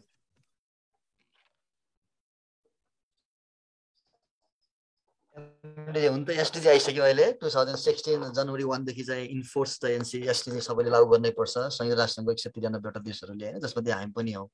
र एमडिजी चाहिँ केही देशहरूले लागू गरेको थिएन, 189 वटा देशहरूले मात्र हुन्छ भनेको थियो। तर एमडिजी चाहिँ still the very important agenda है। त्यसैमा टेकेर एमडिजीमा टेकेर एसडिजी आएको हो। त्यसले गर्दाखेरि एमडिजी पुरानो भयो भन्नु हुँदैन। क्वेसन त आउँदो रहेछ, अहिले लर्निङ पनि दियो हामीलाई होइन। सो द्याट एमडिजी 5 भनेको छ, 4, 5 र 6 चाहिँ स्वास्थ्यसँग सम्बन्धित हो। 8वटा गोलहरू थिए यसमा। 8वटा गोल मध्ये चाहिँ 4, 5 र 6लाई हामी हेल्थको चाहिँ मेजर 3 गोल्स मान्छौँ। 4 नम्बरमा चाहिँ चाइल्ड हेल्थको कुरा थियो, 5 नम्बर चाहिँ म्याटर्नल हेल्थ, 6 नम्बर चाहिँ communicable disease including malaria, TB, HIV सबै थियो। एनसिटीको कुरा चाहिँ एमडिजीमा थिएन होइन। सो द्याट 5 नम्बर के थियो भने चाहिँ भेरी सिम्पल म्याटर्नल हेल्थ है। 8वटा गोलमा चाहिँ 4, 5, 6 चाहिँ हाम्रो स्वास्थ्यको थियो भन्ने थाहा पाउनुपर्छ। 4 मा चाहिँ बच्चा थियो, 5 मा चाहिँ आमा, 6 मा चाहिँ रोग हैन। यसरी हेर्नुपर्छ। बाँकी कुरा त अब पछि पनि गर्दै गरौँला। आज यसो इक्जाम यसो मात्रै। District annual review workshop in the conducted, यो पनि इम्पोर्टेन्ट क्वेसन है। यो त लर्निङ जस्तै भयो, किनभने अहिले डिस्ट्रिक्ट रिभ्यू नै हुँदैन है, किनभने यो अहिलेको लोकसभाको पेपरले यसलाई तपाईँ फेडरल स्ट्रक्चरलाई पनि नबिर्सिनुहोस् है भन्ने टाइपको मेसेज दिएको छ यसले है। किनभने अहिले डिस्ट्रिक्ट रिभ्यू हेर्दैन, हेर्नुहोस् है, डिस्ट्रिक्ट रिभ्यू हुँदैन। तर डिस्ट्रिक्ट रिभ्यू चाहिँ अहिले मोनिटरिङ एन्ड इभ्यालुएसनको लागि चाहिँ थोरै जिम्मा चाहिँ दिएको छ के अरे सङ्घीय सरकारले जिल्ला त नभनौँ स्वास्थ्य कार्यालयहरूलाई, जो हामी चाहिँ प्रोग्राम कन्डक्सन गरिराखेका हुन्छौँ। त्यसमा चाहिँ रिभ्यू चाहिँ सिस्टम हुन्छ। हेर्नुहोस् अब जिल्ला स्तरमा भन्ने हो भने जिल्ला स्तरको रिभ्यू चाहिँ भदौ 15 देखि 30 गतेभित्र गरिसक्नुपर्छ भन्ने यो पुरानो कन्टेक्स्ट हो, पहिला प्रयोग गर्थ्यो होइन। अहिले चाहिँ यो युज हुँदैन। र यसमा चाहिँ हामीले हेऱ्यो भने चाहिँ भदौ 15 देखि 30 गतेभित्र चाहिँ जिल्लाको रिभ्यू चाहिँ सिधाइसक्नुपर्छ है। सो यसको राइट आन्सर चाहिँ भदौ 15 देखि चाहिँ 30 भित्र चाहिँ लाउनुहोस् तपाईँहरू है।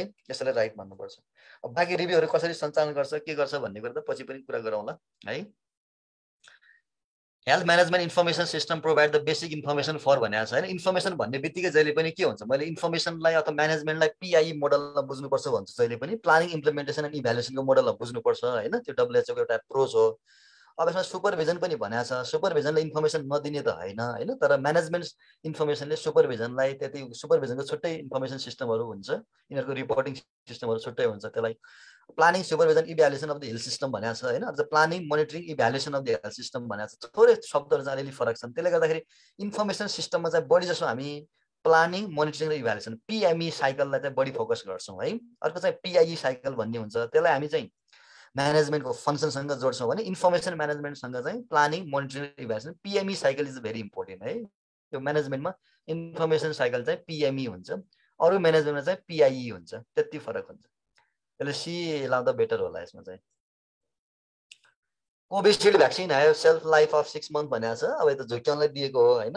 कोभिसिल्ड भयो के अरे उसको लागि चाहिँ सेल्फ लाइफ हुन्छ भने खालि एउटा भ्याक्सिन दिएको हो होइन। अहिले नेपालमा चाहिँ अरू भ्याक्सिन स्टोर गर्ने सिस्टम भर्खरै इस्टाब्लिस हुँदैछ। हामीसँग आउने जति पनि भ्याक्सिन्सहरू छन् these all store in the 2 to 8 degree centigrade है।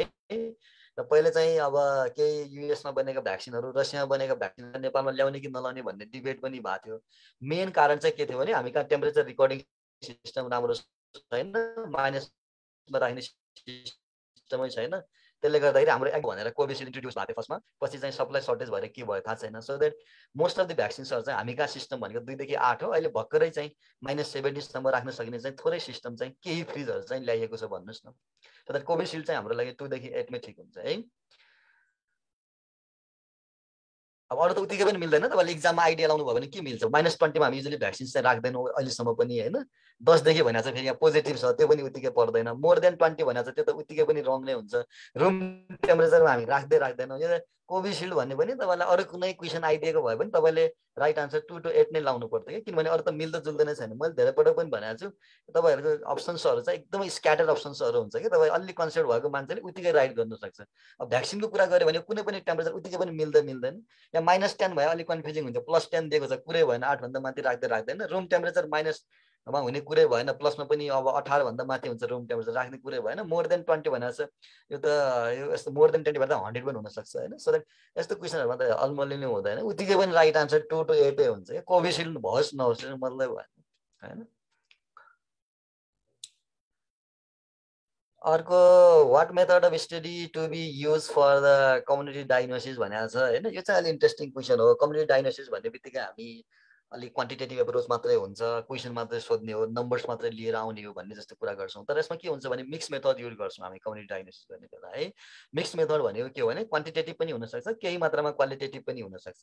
क्वान्टिटेटिभ भनेको कस्तो हो भने तपाईँले जस्ट नम्बर मात्र ल्याउनुहुन्छ त, नम्बर मात्र लिन्छौँ र हामी त अब्जर्भेसनमा जान्छौँ, अनि इन्ट्रेक्सन गर्छौँ, फोकस ग्रुप डिस्कसन गर्छौँ, छलफल गर्छौँ, व्यवस्थापन समितिसँग बस्छौँ, हेल्थ पोस्टमा बस्छौँ, कति लर्निङ्सहरू कति फाइन्डिङ्सहरू लिएर आउँछौँ।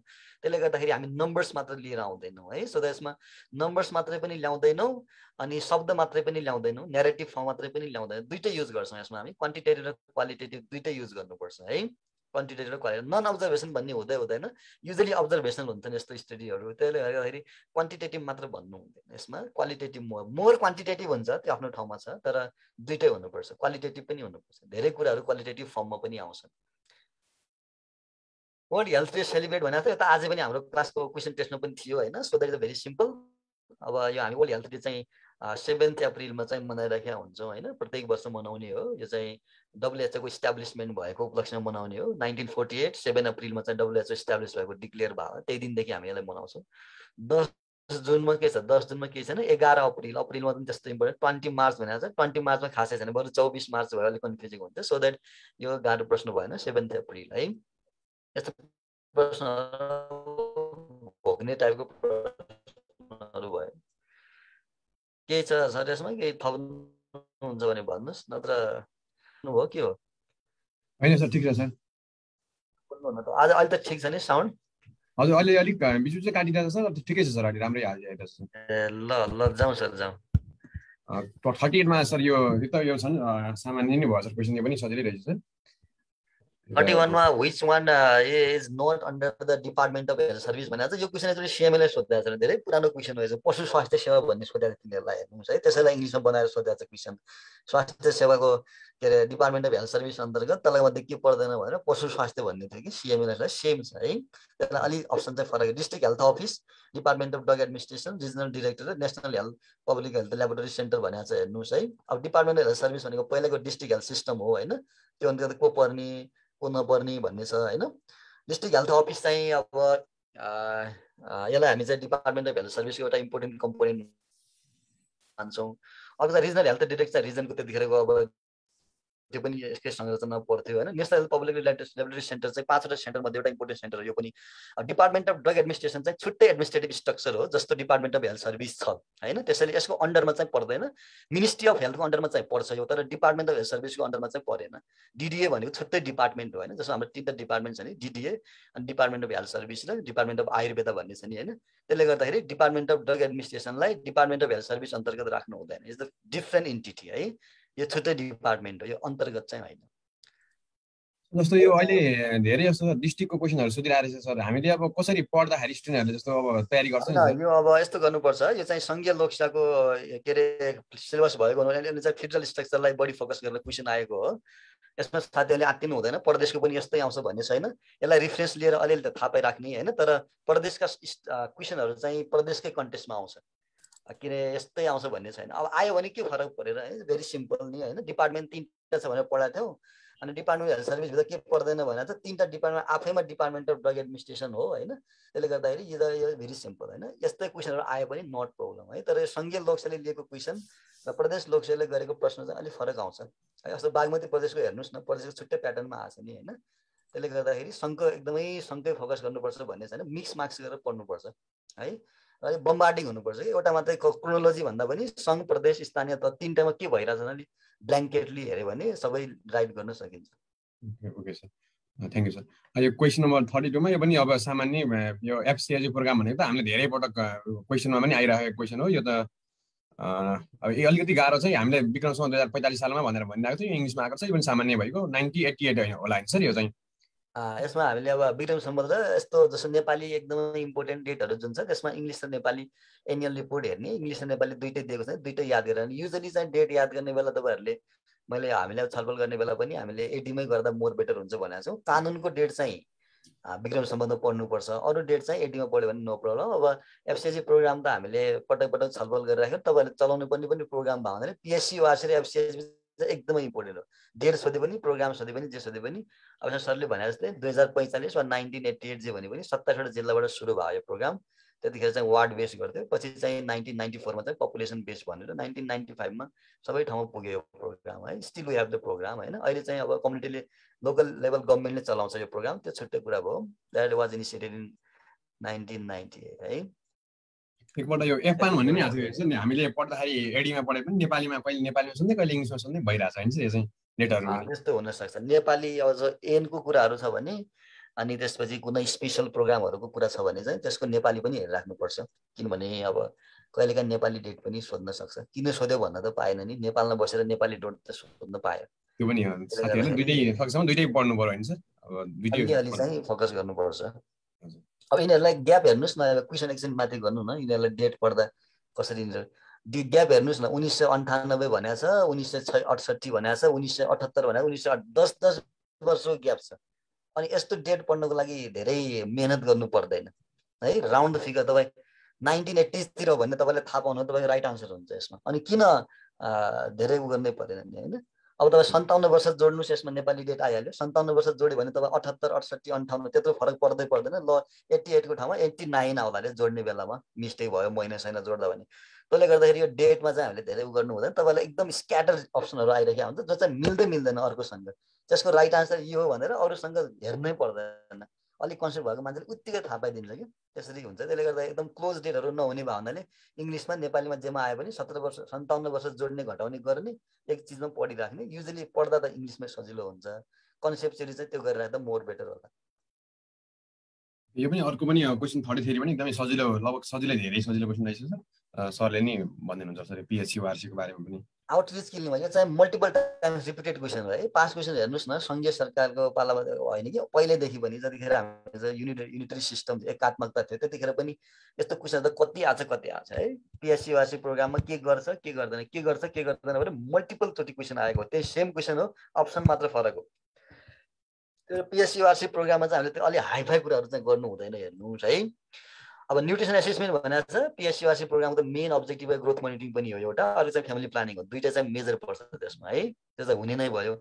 इम्युनाइजेसन भनेको चाहिँ हेर्नुहोस् है। अब इम्युनाइजेसनमा हाम्रो के गर्छ भने पिएचसी वार्षिक क्लिनिक चल्ने र इम्युनाइजेसन क्लिनिक चल्ने दुईटा डिफ्रेन्ट डेट गभर्मेन्टले क्लियरली निर्देशिकामा तोकिदिएको छ। कम्तीमा पनि 10 देखि 15 दिनको फरक राख्नुहोस्, छुट्टै चलाउनुहोस्, इम्युनाइजेसनमा अरू कुनै पनि प्रोग्राम नलग्नुहोस्। त्यसले गर्दाखेरि एडभर्स इभेन्ट फलोइङ इम्युनाइजेसन हुन सक्ने सम्भावना हुन्छ भनेर। त्यसले गर्दा यस्तो आयो भने चाहिँ इम्युनाइजेसनलाई चाहिँ अलिक विचार गर्नुपर्छ। फ्यामिली प्लानिङ त मैले अघि पनि भने यो चाहिँ इन्डिकेटरमै पर्छ। फ्यामिली प्लानिङ सर्भिसमा पिएचसी वार्षिक क्लिनिकमा चाहिँ कतिवटा डिभाइस मा स्पेसली डिपो पिल्स कन्डम कति डिस्ट्रिब्युट भयो भने इन्डिकेटरै राखेको छ गभर्मेन्टले होइन। त्यो चाहिँ एकदम इम्पोर्टेन्ट भयो। डट्स चाहिँ सर्भिस भनेर चाहिँ हेर्नुहोस् है। अब डट्स सर्भिस चाहिँ कस्तो हो भने डट्स मात्रै भन्ने पहिले चाहिँ फेसिलिटी आउनुपर्छ भन्ने थियो, अहिले चाहिँ कम्युनिटी डट्स भन्ने पनि आइसक्यो होइन। अब पिएचसी वार्षिकमा कसैलाई डिफल्टर ट्रेसिङ भन्ने पनि छ डट्समा। सो द्याट डट सर्भिसमा जस्तो रिफरल पनि पर्छ होइन, कसैको स्पुटम पठाउनु पर्ने होला, स्याम्पल लिइदिनु, त्यस्ता कुराहरू चाहिँ हामी डट सर्भिस चाहिँ दिन सक्छौँ। सो द्याट यसमा गयो भने इम्युनाइजेसन नै मोर बेटर हुन्छ, किनभने छुट्टै क्लिनिक बस्छ कि यसको लागि। इम्युनाइजेसन लाउँदा मोर बेटर हो। अरू के छ सर यसमा भन्नुपर्ने? त्यति त होला नि होइन। त्यही सर पिएचसी वार्षिक कार्यक्रम नेपालमा 5 जिल्लाबाट सुरु भयो सर 51-52 मा भनेर हामी भन्छौँ हैन सर यसलाई। यो प्रोग्राम कहिले सुरु भयो भन्ने पनि हेरिराख्ने। 2051 सालमा 1994 जति पुग्छ होला त्यो। 5वटा जिल्लाबाट सुरु भएको है। 1996 देखि चाहिँ सबै ठाउँमा यो प्रोग्राम छ।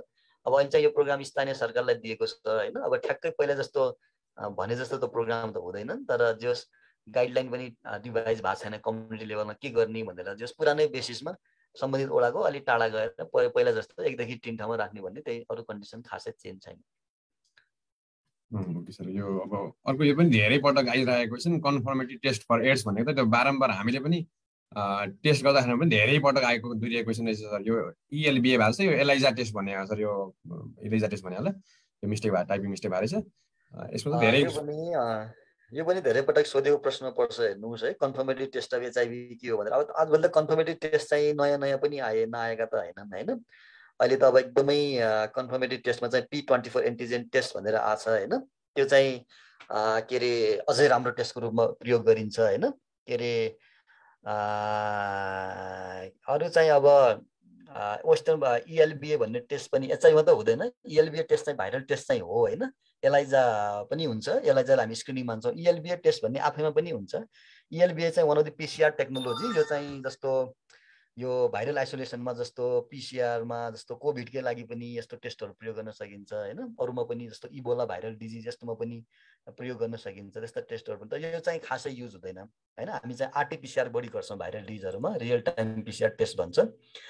वेस्टर्न ब्लड टेस्ट त दुईटा गर्छ एचआइभी। अनि त स्क्रिनिङ है। तपाईँ कुनै पनि भेसिटी क्लिनिकमा जानु भने तपाईँलाई दुईटा जाँच गर्छ। सुरुमा चाहिँ तपाईँलाई एलाइजा गर्छ, एलाइजा इज स्क्रिनिङ हैन। जुनसुकै पनिलाई गर्ने भनेको हामीले सुरुमा एलाइजा नै गर्ने हो।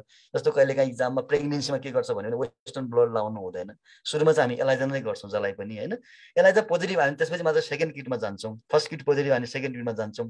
फर्स्ट किटमा के हुन्छ भने फर्स्ट किटले के भन्छ भने नेगेटिभलाई पोजिटिभ चाहिँ कहिले पनि भन्दैन, तर पोजिटिभलाई नेगेटिभ चाहिँ भन्न सक्छ कहिले है। त्यस्तो हुने भावनाले हामी कन्फर्म गर्न गर्नको लागि अर्को टेस्टमा जान्छौँ। त्यो चाहिँ वेस्टर्न ब्लड टेस्ट हो, यो चाहिँ कन्फर्मेटरी हो होइन। अब यो चाहिँ एन्टिबडी टेस्ट भएको हुनाले तुरुन्तै आइडेन्टिफाई त हुँदैन, अलिक टाइम लाग्छ होइन, केही समय लाग्छ। जस्तो सेरो कन्भर्जन पिरियड भन्छ, 13 हप्ता चाहिँ कम्ती, 12 हप्ता चाहिँ कम्तीमा लाग्छ, त्यसपछि पोजिटिभ आउँछ।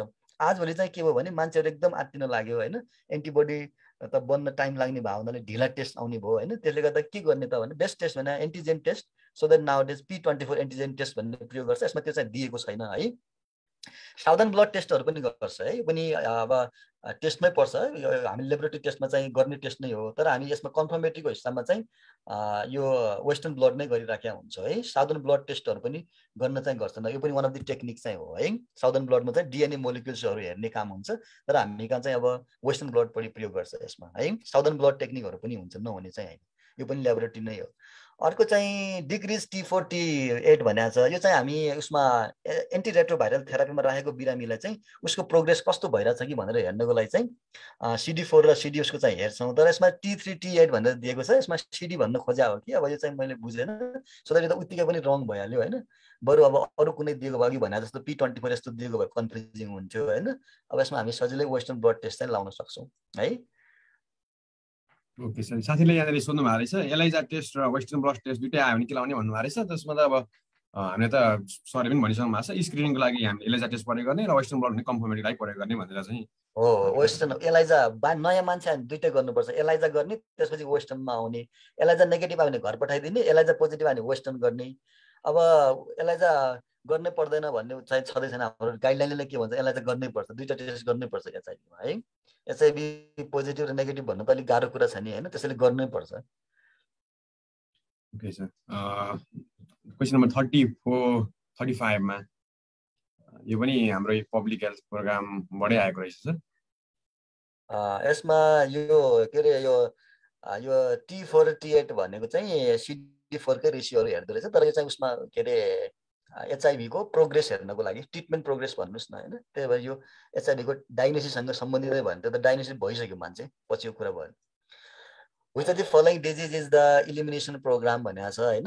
यो पनि अब इलिमिनेसनको फेजमा रहेका डिफ्रेन्ट डिजिजहरूको बारेमा कुरा गरे हो हेर्नुहोस् है। अब इलिमिनेसन फेजमा त अब अहिले पनि 35 एजेन्डा भनेर टी पनि इलिमिनेसनतिर लाग्ने भन्ने पनि छ, नभएको त होइन होइन। अब मरास्मस इलिमिनेसन भन्ने त हुँदैन होइन। अब त प्रोटिन मार्च न्युट्रिसन प्रोब्लम हो, यसमा धेरै छलफल भएन, यो त इलिमिनेसनसँग जोड्नु हुँदैन यसलाई। निमोनिया इलिमिनेसन भन्ने पनि हुँदैन होइन। अब दुईवटा डिजिज मात्र यसमा कमन भयो क्या, टिबी र मेजर्समा को ल्याउने भन्ने होइन। अब टिबी चाहिँ हामीले अलि फरक तरिकाले हेरिराखेका छौँ होइन, अलि ढिला पनि भयो त्यो होइन। अब इमिडिएटली चाहिँ हामीसँग मिजल इलिमिनेसन फेज नै सुरु भइसक्यो र 2023मा चाहिँ मिजललाई इलिमिनेसन गर्ने भनेर टार्गेट सेट भएर एक्टिभिटी पनि गइसक्यो। 2019मा पनि गर्ने भनेको नभएको हुनाले मोर बेटर आन्सर चाहिँ मिजल लाउँदा ठिक हुन्छ। तर टिबी इलिमिनेसन भन्ने पनि नभएको चाहिँ होइन, टिबी इलिमिनेसन पनि प्रोग्राम त छ, तर हामी मिजललाई मोर फोकस गरौँ यसमा है। 36मा यो पनि अब हाम्रो एपिडेमियोलोजीबाट क्वेसन रहेको छ, सरले भन्नुहुन्छ यसलाई पनि। एपिडेमियोलोजिकल ट्राइडमा के पर्छ भने त यो त हामीले अस्ति छलफल गराउने बेला पनि यस्तो क्वेसन त धेरैपट्टि छलफल पनि भएको छ होइन। एजेन्ट, होस्ट र इन्भाइरोमेन्ट तीनटा कुरा पर्ने हो त्यसमा होइन। यसमा चाहिँ ब्याक्टेरियल एजेन्ट भनेको छ, ब्याक्टेरियल एजेन्ट चाहिँ पर्यो, इन्भाइरोमेन्ट पनि पर्यो, अब अर्को चाहिँ होस्ट पर्यो है। अब बाँकी रहेको चाहिँ क्यारियर भयो। क्यारियर पनि आफैमा होस्ट त हो होइन, तर अहिले लिटरल कुरा गर्यो कि त्यसले गर्दाखेरि क्यारियरलाई चाहिँ इन्क्लुड नगरौँ होइन। अरू सेन्टरतिर के पर्छ यस्तो भन्ने क्वेसन आयो भने चाहिँ अलिक कन्फ्युजिङ हुन्छ। क्यारियरहरूलाई हामी यसमा ट्राइडमा इन्क्लुड गर्दैन, किनभने ट्राइड भनेर चाहिँ न्यू इन्फेक्सनको लागि हो कि खास, एउटा मान्छेबाट अर्को मान्छेमा इन्फेक्सन जानको लागि चाहिँ के चिजको इन्टरेक्सन हुन्छ भन्ने कुराबाट आएको हो यो कन्सेप्ट। क्यारियर भने त अलरेडी इन्फेक्टेड छ होइन, उसलाई अब कस्तो क्यारियर होला त्यो आफ्नो ठाउँ भयो, इन्क्युबेटरी होला, कन्भोल्युसन होला, अथवा के अरे क्रोनिक होला, अथवा अरू केही होला होइन, त्यो ठाउँ भयो होइन। तर क्यारियर भनिसकेपछि त्यसलाई इन्फेक्सनको ट्राइडमा चाहिँ ल्याउनु हुँदैन, ऊ त अलरेडी इन्फेक्टेड भयो कि, त्यसले गर्दाखेरि क्यारियर चाहिँ परेन यसमा। हाम्रो डाक्टर साहबहरू कता जानुभयो क्या, उहाँहरूलाई पनि भनिदिनुहुन्छ कि उहाँहरूले पनि के छ यसमा निराजन सर खै त? अन्त यो पनि सामान्य क्वेसन त सिम्पलै रहेछ, सरले पनि म यही छु सर। माधव सर यो यस्तो हो कि मैले त यो अब के सोचेँ भन्दाखेरि अब कतै कम्युनिटीको पार्ट पो हो कि एमबिबिएस भनिरहेको छ होइन, अनि कम्युनिटीतिर पनि पढिन्छ जस्तो लागेर म चुप लागेर बसेको हो कि खास होइन। डिबेट गर्न त पाइयो नि, अब जस्तो कि मोहन सर अब यो एउटा प्रोटोजोआ हो होइन, सो प्रोटोजोआ भएपछि अब एन्टी प्रोटोजोल नै दिँदा बेस्ट होला भन्ने हो। अब त्यहाँ भएका अप्सन भरिमा प्रोटोजोआलाई मार्ने भनेको अब मेट्रोनिडाजोल नै छ, त्यहाँ अरू त कुनै अप्सन मिलेन, जस्तै कि सिप्रोफ्लोक्सासिन एन्टिब्याक्टेरियल भयो होइन, अरू सबै त्यस्तै एन्टिब्याक्टेरियल नै भए। सो बेस्ट एन्सर चाहिँ बी मेट्रोनिडाजोल नै होला होइन त। मोहन सर के लाग्छ हजुरलाई, निरञ्जन सरलाई के लाग्छ, हरि सरलाई के लाग्छ यसमा? त्यही नै हो, यसमा कुनै डाउट छैन। ओके ल त्यसो भए 38 मा जाउँ भनेको छैन। अब मेट्रोनिडाजोल चाहिँ ब्लाइन्डली हामी प्रयोग पनि प्र्याक्टिकली पनि त्यही प्रयोग भइरहेको हुन्छ। अब अलि स्पेसिफाइड भएर दिएको भए त सोच्न सकिन्थ्यो, तर उसले पनि स्पेसिफाइड भएर भन्न खोजेको छैन, आन्सरहरू पनि स्पेसिफाइड दिन जस्तो छैन। सो द्याट प्र्याक्टिकली त मेट्रो नै लाउँदा बेटर हुने भयो यसमा त। दिन त हामी अरू पनि दिन्छौँ, तर स्पेसिफाइड कन्डिसन छैन भने त सिप्रो भन्न मिलेन। अब कि त कहिलेकाहीँ उसले अब एमोबियासिस त मोर कमन त के अरे हामी त्यसमा उसमा कुनै कन्डिसन्सहरूमा चाहिँ हो भने मात्रै हो होइन, डिसेन्ट्री भनेर त्यस्तो किसिमले आयो भने मात्रै त एमोबियासिस भनेर दियो भने त हामी त्यतातिर जाने कुरा पनि भएन, अरू त मिल्दैन। कन्फ्युज हुने भने सिप्रोसँग हो डिसेन्ट्रीले गर्दाखेरि, अब यहाँ त्यो मिलेन, एमोबियासिसै भनिसकेपछि त त्यता कन्फ्युज हुनु भएन।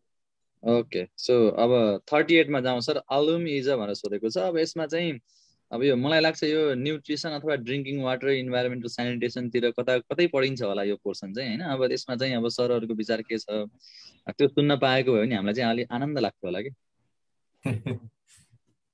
यो मोहन सरले नि भन्नुहुन्छ यो आलम यो चाहिँ यसको नेपाली मिनिङ चाहिँ फिटकिरी हुन्छ इन्भाइरोमेन्टल सेनिटेसनमा आउँछ एलम भनेर होइन। यो चाहिँ खास त एल्युमिनियम सल्फेट हो यसमा युज गर्ने, सिलिकेट हो होइन। यसमा कस्तो हुन्छ भने यो खास त के हो, वाटर प्युरिफायर हो, एकदमै राम्रो प्युरिफाई गर्छ यसले, नगर्ने त होइन। तर डिसइन्फेक्ट चाहिँ होइन कि फेरि होइन। डिसइन्फेक्टमा जस्तो हामी क्लोरिनलाई आयोडिनलाई यस्तोलाई चाहिँ डिसइन्फेक्टेन्टमा मान्छौँ, तर एलम चाहिँ प्युरिफायर चाहिँ हो तर डिसइन्फेक्टेन्ट चाहिँ होइन।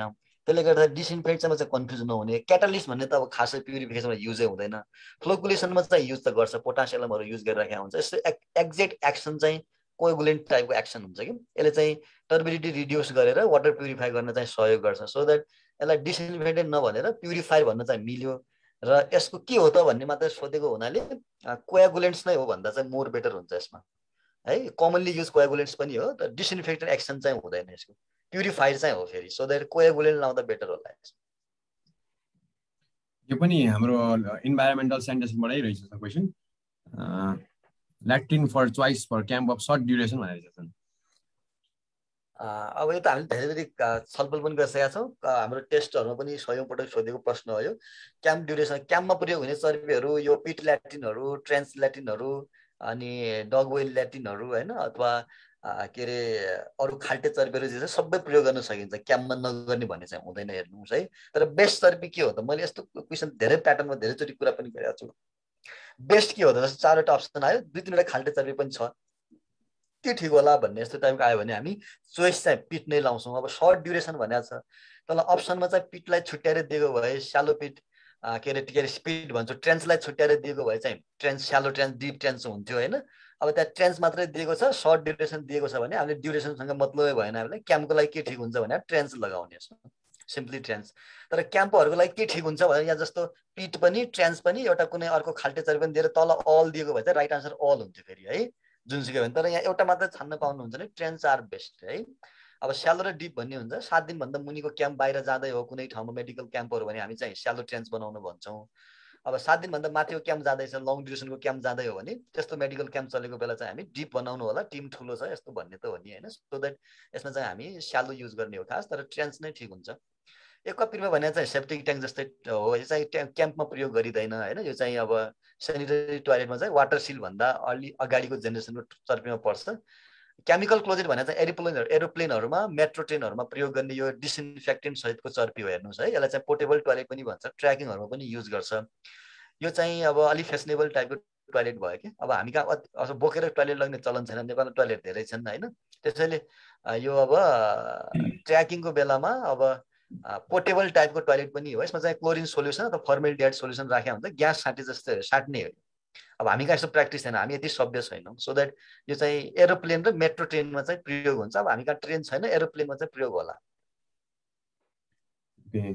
क्वेसन नम्बर 40 मा हामीले जस्तो सरहरू हामी जस्तो कम्युनिटी पर्सन र मेडिकल पर्सन लगभग सुरुमा मेडिकल पर्सन आयो, त्यसपछि फेरि कम्युनिटी पर्सन पुरै कन्टिन्यू भयो, लगभग हामीले गरेको जुन प्र्याक्टिस गरिरहेको छौँ हामीले क्वाडमा पनि जस्तो गरिरहेको छौँ त्यही एन्सर क्वेसन रहेछ नि सर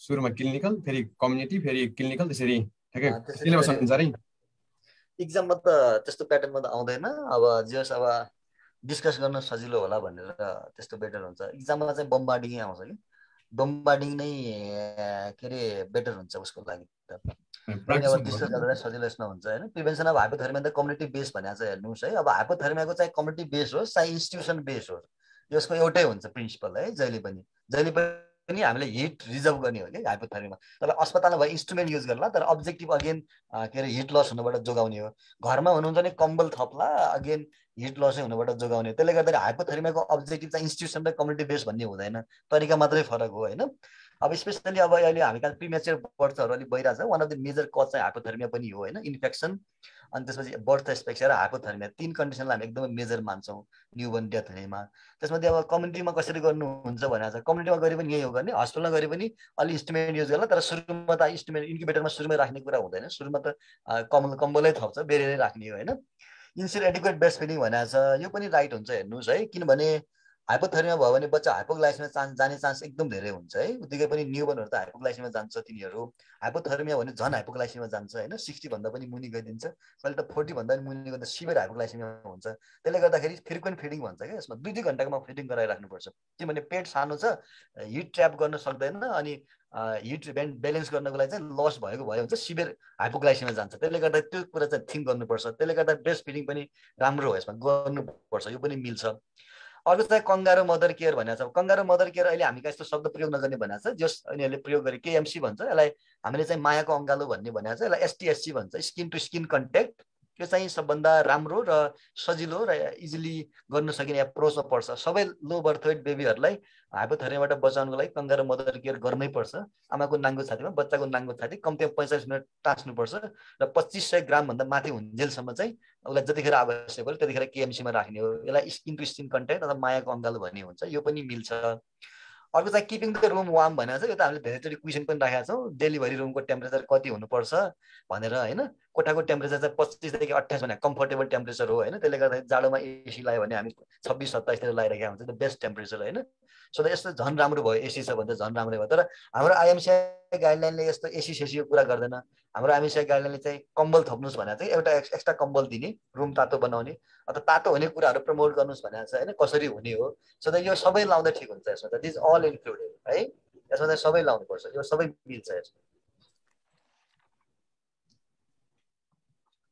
यो पनि सजिलै क्वेसन रहेछ क्वेसन नम्बर 41 पनि नियोनेटल मोर्टालिटीको मोस्ट कमन कज भनेको छ सर यो पनि नियोनेटल मोर्टालिटीको मोस्ट कमन कज भनेर चाहिँ हाम्रो कन्टेस्टमा क्वेसन सोधेको छ दुईटा कन्टेस्ट छ एउटा इन्टरनेसनल कन्टेस्ट छ हेर्नुहोस् है अरू चाहिँ नेसनल कन्टेस्ट छ अब हाम्रो कन्टेस्टमा नेपाल डेमोग्राफिक हेल्थ सर्वे 2016 ले चाहिँ इन्फेक्सन भनेर ठ्याक्कै भनेको छैन हेर्नुहोस् है उसले चाहिँ के भनेको छ भने अराउन्ड 31% अफ न्युनेटल डेथ चाहिँ कार्डियोपल्मोनरी प्रब्लम्स ड्युरिङ पेरिनेटल पिरियडको उसमा हुने कारणले हुन्छ भनेको छ कार्डियोपल्मोनरी प्रब्लममा चाहिँ यिनीहरूले प्रिमेच्योर को हुने एस्पेक्सियाहरूलाई पनि इन्क्लुड गरेको छ इन्फेक्सनलाई पनि इन्क्लुड गरेको छ प्रिमेच्योर बर्थ भने लो बर्थ वेट हुन्छ लो बर्थ वेटमा इन्फेक्सन हुने चान्स पनि बढी हुन्छ त्यसले गर्दा लिङ्क अप गरेर भनेको छ एक्ज्याक्ट त भनेको छैन इन्टरनेसनली चाहिँ खास प्रिमेच्योर बर्थलाई चाहिँ मेजर कज अफ डेथ मान्छ अब हामी कहाँ चाहिँ योभन्दा अगाडिको सर्वेले चाहिँ नेपालमा 47% of neonatal death is due to infection भनेको छ होइन त्यसले गर्दा यो कन्टेस्टमा हामीले सेप्सिसै लाउनुपर्छ हामी कहाँ सेप्सिस नै बढी हो उत्तिकै पनि अम्बेलिकल सेप्सिस 37% भन्दा बढी त अम्बेलिकल सेप्सिसै हुन्छ भनेको छ मेजरली अझै होइन नाभि काटेको ठाउँबाट सो द राइट आन्सर यही हुन्छ न्युनेटल टिटानस यसमै पर्छ इन्फेक्सनभित्र राखिएको हुन्छ त्यसलाई द भेरी रेयर अहिलेको रिपोर्ट हेर्नुहुन्छ भने only 1 case reported from Surkhet एउटा मात्र केस रिपोर्ट भएको छ that is not common birth injury चाहिँ common birth injury soft tissue injury हुन्छ मर्ने गरी बर्थ इन्जुरी हुँदैन हेर्नुहोस् है त्यो चाहिँ कज त हो तर नट कमन कहिलेकाहीँ त हुनसक्छ अब इन्स्ट्रुमेन्टल डेलिभरीमा चाहिँ बर्थ इन्जुरी भयो भने चाहिँ जस्तो फोर्सेपहरू मात्रै आजभोलि फोर्सेप डेलिभरी नै रिकमेन्ड गर्दैन हाम्रो गाइडलाइन्सहरूले होइन बडीमा भ्याकुम पनि गर्नु पर्दैन सिएस इज रिकमेन्डेड मेन कारण त त्यो हो बर्थ इन्जुरी पनि हुन त हुन्छ नहुने होइन तर इज नट कमन है फोर्सेप डेलिभरीमा हेड इन्जुरी भएर डेथ हुने चान्स चाहिँ रिपोर्ट नै भएको छन् अब तर त्यसलाई कमन मान्नु हुँदैन congenital anomaly is the cause but not a common cause of death केही बच्चा त मर्छन् होइन नमर्ने होइन जस्तो स्पाइनल बाइफिटाहरू मेनिङ्गोमायोसिलहरू हामी कहाँ बढी स्पाइनल बाइफिटा देखिन्छ त्यस्तोमा मर्ने नै भन्ने त हुँदैन तर राम्रो ट्रिटमेन्ट पाएन अथवा सर्जरी पनि भएन अथवा केही भयो भने मर्न सक्छ नि बच्चा नि होइन सो द्याट कुनै जेनेटिक डिजहरू हुन्छ जसमा चाहिँ बच्चा जन्मिसकेपछि गाह्रो भएर मर्न सक्छ होइन, पर्न सक्छ। तर हामीले हाम्रो कन्टेक्स्टमा सेप्सिसै लाउनुपर्छ, सेप्सिस इज राइट आन्सर। अर्को भ्याक्सिनबाट सोधेको छ सर। हजुर सर, यो पनि एकदमै आजै पनि हामीले यो स्टार नर्सको उसमा अनामिकोमा राखेको क्वेसन रहेछ सर। यो पनि यो अस्ति पनि भेरी कमन, अब क्लासमा पनि छलफल गरेकै कुराहरू हुन्। मोस्ट हिट सेन्सिटिभ र मोस्ट चाहिँ के अरे फ्रिज सेन्सिटिभ दुईटा हुन्छ भ्याक्सिन। चाहिँ हिट सेन्सिटिभ सोधेको छ हेर्नुहोस् है। अब यसमा पोलियो सोधेको छ, पोलियो दुईटा हुन्छ सबलाई थाहा छ होइन, तर इक्जाममा धेरै कन्फ्युज हुनु हुँदैन, धेरै कन्फ्युज भने रङ लाग्छ कि। त्यसले गर्दाखेरि पोलियो दुईटा भयो भने के भयो त, पोलियो त्यो पोलियो यही पोलियोभित्र त पर्छ नि होइन। Oral polio most hit sensitive हो भने पोलियो नै लाउँदा बेटर भयो यसमा त। तर इनएक्टिभेटेड पोलियो भ्याक्सिन हो भने चाहिँ हिट सेन्सिटिभ हुँदैन, त्यो चाहिँ फ्रिज सेन्सिटिभ हुन्छ। अब हिट सेन्सिटिभ भनेको छ यसमा चाहिँ पोलियो, तर BCG भ्याक्सिन पनि हिट सेन्सिटिभ त हो नभएको होइन, मिजल्स पनि हिट सेन्सिटिभ हो, DPT चाहिँ हिट सेन्सिटिभ होइन, यो चाहिँ हामी फ्रिज सेन्सिटिभ मान्छौँ, यो चाहिँ जम्नु हुँदैन होइन। अब यसमा BCG, मिजल्स र पोलियो तीनटै हिट सेन्सिटिभ हुनु भने सबभन्दा मोस्ट भनेको छ पोलियो नै राइट हुने भयो। तर कहिलेकाहीँ इक्जाममा यस्तो प्रश्नहरू पनि आइरहेको हुन्छ, रिकन्स्टिट्युटेड BCG भ्याक्सिन्सहरू चाहिँ ओरल पोलियो भन्दा पनि मोर हिट सेन्सिटिभ हुन्छ कि। तर त्यसलाई हामीले आफैले बनाउनु त भएन नि त्यतिकै त होइन। BCG त रिकन्स्टिट्युटेड फर्ममा आउँदैन, यो त लिपोलाइज फर्ममा आउँछ, ड्राइड फर्ममा आउँछ होइन। त्यसले गर्दाखेरि यसमा हामीले धेरै कन्फ्युज हुनु हुँदैन, राइट आन्सर पोलियो नै लाउने हो यसमा। तर कहिलेकाहीँ मैले अब ब्याकअपको लागि भने कहिलेकाहीँ अब रिकन्स्टिट्युटेड BCG भ्याक्सिन पनि अप्सन छ, ओरल पोलियो पनि अप्सन छ भने राइट आन्सर रिकन्स्टिट्युटेड हुन्छ, किनभने ओरल पोलियो त स्टोर छ नि होइन। तर बनाइसकेका BCG हो भने त त्यो त मोर सेन्सिटिभ भयो नि, त्यस्तो बेला मात्रै हो, नत्र पोलियो नै लाउनुपर्छ यस्तोमा। Okay okay sir. यसपछि अर्को क्वासी वर्कर भन्ने एउटा न्युट्रिसनबाटै प्रश्न रहेछ सर। ल यसमा त के छ, डाक्टर साहबहरूले भने पनि हुन्छ। Kwashiorkor disorder of children is due to भनेको छ होइन। अब न्युट्रिसनसँग नै जोडेको छ, जोड्न त protein or essential amino acid deficiency, very simple question है। नियोनेटल सेप्सिस भनेको छ। क्वासी वर्कर यस्तो, अब क्वासी वर्करलाई इन्फेक्सनसँग जोडिन्छ है। भिसस साइकल अफ मालन्युट्रिसन भन्ने हुन्छ, जुन बच्चामा सेप्सिस भयो अथवा इन्फेक्सन भयो ती बच्चाहरूमा न्युट्रिसन डिफिसियन्सी पनि हुन्छ। तर कमन के छ भन्ने कुरा हो कि हामी कहाँ होइन। सो द्याट इन्फेक्सन र मालन्युट्रिसनको भिसस साइकल नै हुन्छ, नहुने त होइन। तर क्वासी वर्करसम्म पुग्छ कि पुग्दैन भन्ने कुरा छुट्टै इस्यु भयो। कार्बोहाइड्रेट डिफिसियन्सी भनेको छ, कार्बोहाइड्रेट डिफिसियन्सीमा त मरासमस हुन्छ, क्वासी वर्करसँग जोड्नु हुँदैन। तर लेट स्टेजमा के हुन्छ भने कार्बोहाइड्रेट डिफिसियन्सीमा पनि क्वासी वर्कर हुन्छ, किनभने शरीरले सुरुमा त भात माग्छ, त्यसपछि पुगेन भने फ्याट युज गर्छ, त्यसले पनि पुगेन भने प्रोटिन युज गर्छ, केले पनि पुगेन भने प्रोटिन डिफिसियन्सी हुन्छ, अरू त अप्सन छैन। कार्बोहाइड्रेटमा क्वासी वर्कर हुन्छ तर एकदमै कन्सिक्वेन्सेसको हिसाबमा, त्यसलाई मरासमिक क्वासी वर्कर भन्छौँ। भिटामिन डिफिसियन्सी पनि क्वासी वर्करमा नहुने त होइन होइन। क्वासी वर्कर भयो भने भिटामिन डिफिसियन्सी हुन्छ, भिटामिन डिफिसियन्सीको कारणले क्वासी वर्कर पनि हुनसक्छ कहिलेकाहीँ। जस्तो एपिटाइट इन्ड्युस भिटामिन्सहरू हुन्छ, त्यसले गर्दाखेरि बच्चाले खानै खाइदिएन होइन, त्यसले गर्दाखेरि कहिलेकाहीँ क्वासी वर्कर त हुनसक्छ। रिलेटेड कज त जम्मै हुन् होइन। अब यसलाई धेरै ब्रोडली बुझ्नुभन्दा पनि सिम्पल क्वेसन प्रोटिन डिफिसियन्सी लगाउने, भेरी सिम्पल है। के लगाउने यस्तो आयो भने अप्सन त अब मिल्दोजुल्दो त हुन्छन्। डाक्टर साहबहरूले के भन्नु खोज्नु भएको थियो कि के छ डाक्टर साहब, के छ भन्नुपर्ने? यसमा क्वासी वर्कर भनेको चाहिँ हाम्रो फुकेनास भनेर भन्छौँ हामी होइन। अब त्यो भनेको पक्कै पनि जिउ सोइलिङ भएर इडेमा भएरै भयो होला। अब इडेमा हुने कन्डिसन भनेको हाम्रो बडीमा अब प्रोटिन लस भयो अथवा एल्बुमिन लस भयो नै त्यही बेला हुने त हो नि। सो प्रोटिन लस हुने, एल्बुमिन लस हुने बेलामा नै इडेमा हुने हो। सो फुकेनास भने चाहिँ प्रोटिन लस भएर हो। अब सुकेनास भनेको भए चाहिँ अब क्यालोरी प्रोटिन दुइटै लस हुने हुन्थ्यो होला होइन। यही होइन र मोहन सर, के हो मैले त्यही हो सर। ओके ओके यसमा एउटा चाहिँ आफूसँग खानमा नै पुगेन, त्यसरी पनि आयो ग्याप, क्यालोरी के अरे फुड ग्याप पनि भयो, अनि भएको पनि इडिमाले गर्दाखेरि रिटेन्सन भएर आएर बसिदियो क्या। अनि त्यसले गर्दा दुइटै वेबाट चाहिँ हुने भयो कि, त्यसरी पनि भन्न सकिन्छ। ठिक छ सर। ल अब चाहिँ डाक्टर क्लिनिकलबाट आएछ सर। अब क्लिनिकलबाट आएछ। निरञ्जन सर कहाँ हुनुहुन्छ हजुर? म यही छु, म क्वासी वर्करको सुन्दै थिएँ। ल ठिक छ, 44 सुरु गरौँ। ल 44 निरञ्जन सर क्वेसन पढ्नुहोस् त। Which is the most common complication of peptic ulcer disease भनेर रहेछ है। सजिलो रहेछ क्वेसन चाहिँ। ए मा चाहिँ भनेको छ ग्यास्ट्रिक आउटलेट अब्स्ट्रक्सन दिएको छ, बी मा चाहिँ हेमोरेज दिएको छ, सी मा पर्फोरेसन दिएको छ, अनि डी मा पेनिट्रेसन दिएको छ। ओके, सो अब पेप्टिक अल्सर भनेपछि निरञ्जन सर कि त हामी अब ग्यास्ट्रिक अल्सर बुझ्छौँ कि भने डुडेनल अल्सर बुझ्छौँ होइन सर? अब यसमा पनि सबैभन्दा कमन त डुडेनल अल्सर नै हो है। अब यस्तो हुन्छ निरञ्जन सर, हजुरलाई के लाग्छ? अब मलाई चाहिँ के लाग्थ्यो भन्दाखेरि जस्तै कि ग्यास्ट्रिक अल्सरमा चाहिँ पर्फोरेसन कमन, डुडेनल अल्सरमा चाहिँ हिमोरेज कमन। हजुर। अब त्यो दुईटा मध्येमा पनि फेरि डुडेनल अल्सर कमन, यही होइन त निरञ्जन सर? त्यही हो। भनेपछि बेस्ट एन्सर हेमोरेज हुनु पर्यो हैन, किनकि डुरिनल अल्सर कमन हो। डुरिनल अल्सर कमन भइसकेपछि हेमोरेज कमन हुनु पर्यो। जस्तै यो क्वेसनमा चाहिँ स्पेसिफाई गरेको छैन, यतिकै पेप्टिक अल्सर डिजिज मात्र भनेको छ। पियुडी मात्र भनेपछि त हाम्रो दिमागमा ड्युडेनल अल्सर नै आउनु पर्यो, जुन कमन छ त्यही आउनु पर्यो दिमागमा भन्ने बित्तिकै त हामी हेमोरेजमै जानु पर्यो sir. Okay, so best answer haemorrhage भयो है साथीहरू। ओके, अब कतिपयले केही पनि भन्दै हुनुहुन्थ्यो ग्यास्ट्रिक आउटलेट अब्स्ट्रक्सन भन्दै हुनुहुन्थ्यो। हो, त्यो पनि अब एउटा कम्प्लिकेसन त हो, जस्तै कि पेटबाट खाना भित्र जाँदैन किनकि अब डुडेनममा अल्सर छ हैन। तर त्यो सबैभन्दा मोस्ट कमन कम्प्लिकेसन चाहिँ होइन है, अलि लेट कम्प्लिकेसन होला तर मोस्ट कमन कम्प्लिकेसन चाहिँ परेन है। ओके ओके, अब 45 मा जाउँ। Drug of choice in pulmonary oedema भनेर भनेको छ। एकदम सिम्पल कुरा भयो, इडेमा भन्ने बित्तिकै फ्लुइड धेरै भयो, फ्लुइड बाहिर फाल्न पर्यो। सो फ्लुइड बाहिर फाल्नलाई डायुरेटिक्स दिन पर्यो भनेपछि बेस्ट चोइस फ्युरोसेमाइड भयो। अनि आन्सर के भयो यसमा? एकदमै, किनभने पल्मोनरी इडेमा भन्ने बित्तिकै सुन्नेको छ, फोक्सो सुन्ने छ भनेपछि फ्लुइड रिटेन्सन भएको भनेपछि फ्लुइडलाई फाल्नलाई त अरू कुनै अब हेपारिनले फाल्ने कुरा भएन, त्यो भनेको अब एन्टिकोगुलेन्ट भयो, स्टेरोइडले फाल्न मिलेन, नाइट्रेट्सले मिलेन भन्ने बित्तिकै त अप्सनमा त अरू अप्सनै छैन भनेपछि फ्युरोसेमाइड मात्रै एन्सर भयो, यसमा कुनै कन्फ्युजन भएन। अब 46 नम्बर नि आन्सर त क्वेशन पढाउँदा the most common cause of epistaxis is भनेर रहेछ। अनि अप्सन ए मा दिएको रहेछ टाइफोइड फिभर, बी मा दिएको रहेछ नोज पिकिङ लेखेको छ यसमा, ठिकै छ, नोज पिकिङ। अनि सी मा हाइपरटेन्सन र डी मा क्यान्सर दिएको रहेछ। अब इपिस्ट्याक्सिस भन्ने बित्तिकै दुई किसिमको हुन्छ, एन्टेरियर र पोस्टेरियर इपिस्ट्याक्सिस हुन्छ। पोस्टेरियर भनेको चाहिँ जेनरली अलिकति भेनस ब्लडहरूबाट चाहिँ हुने हो, त्यसलाई चाहिँ हामी वुड्रफ प्लेक्सस भन्छौँ, जुन चाहिँ अलि एल्डरली पिपलमा हुन्छ, जसमा एथेरोस्क्लेरोटिक ब्लड भेसल्सहरू भएको अथवा हाइपरटेन्सन भएको कन्डिसनमा हुने हो।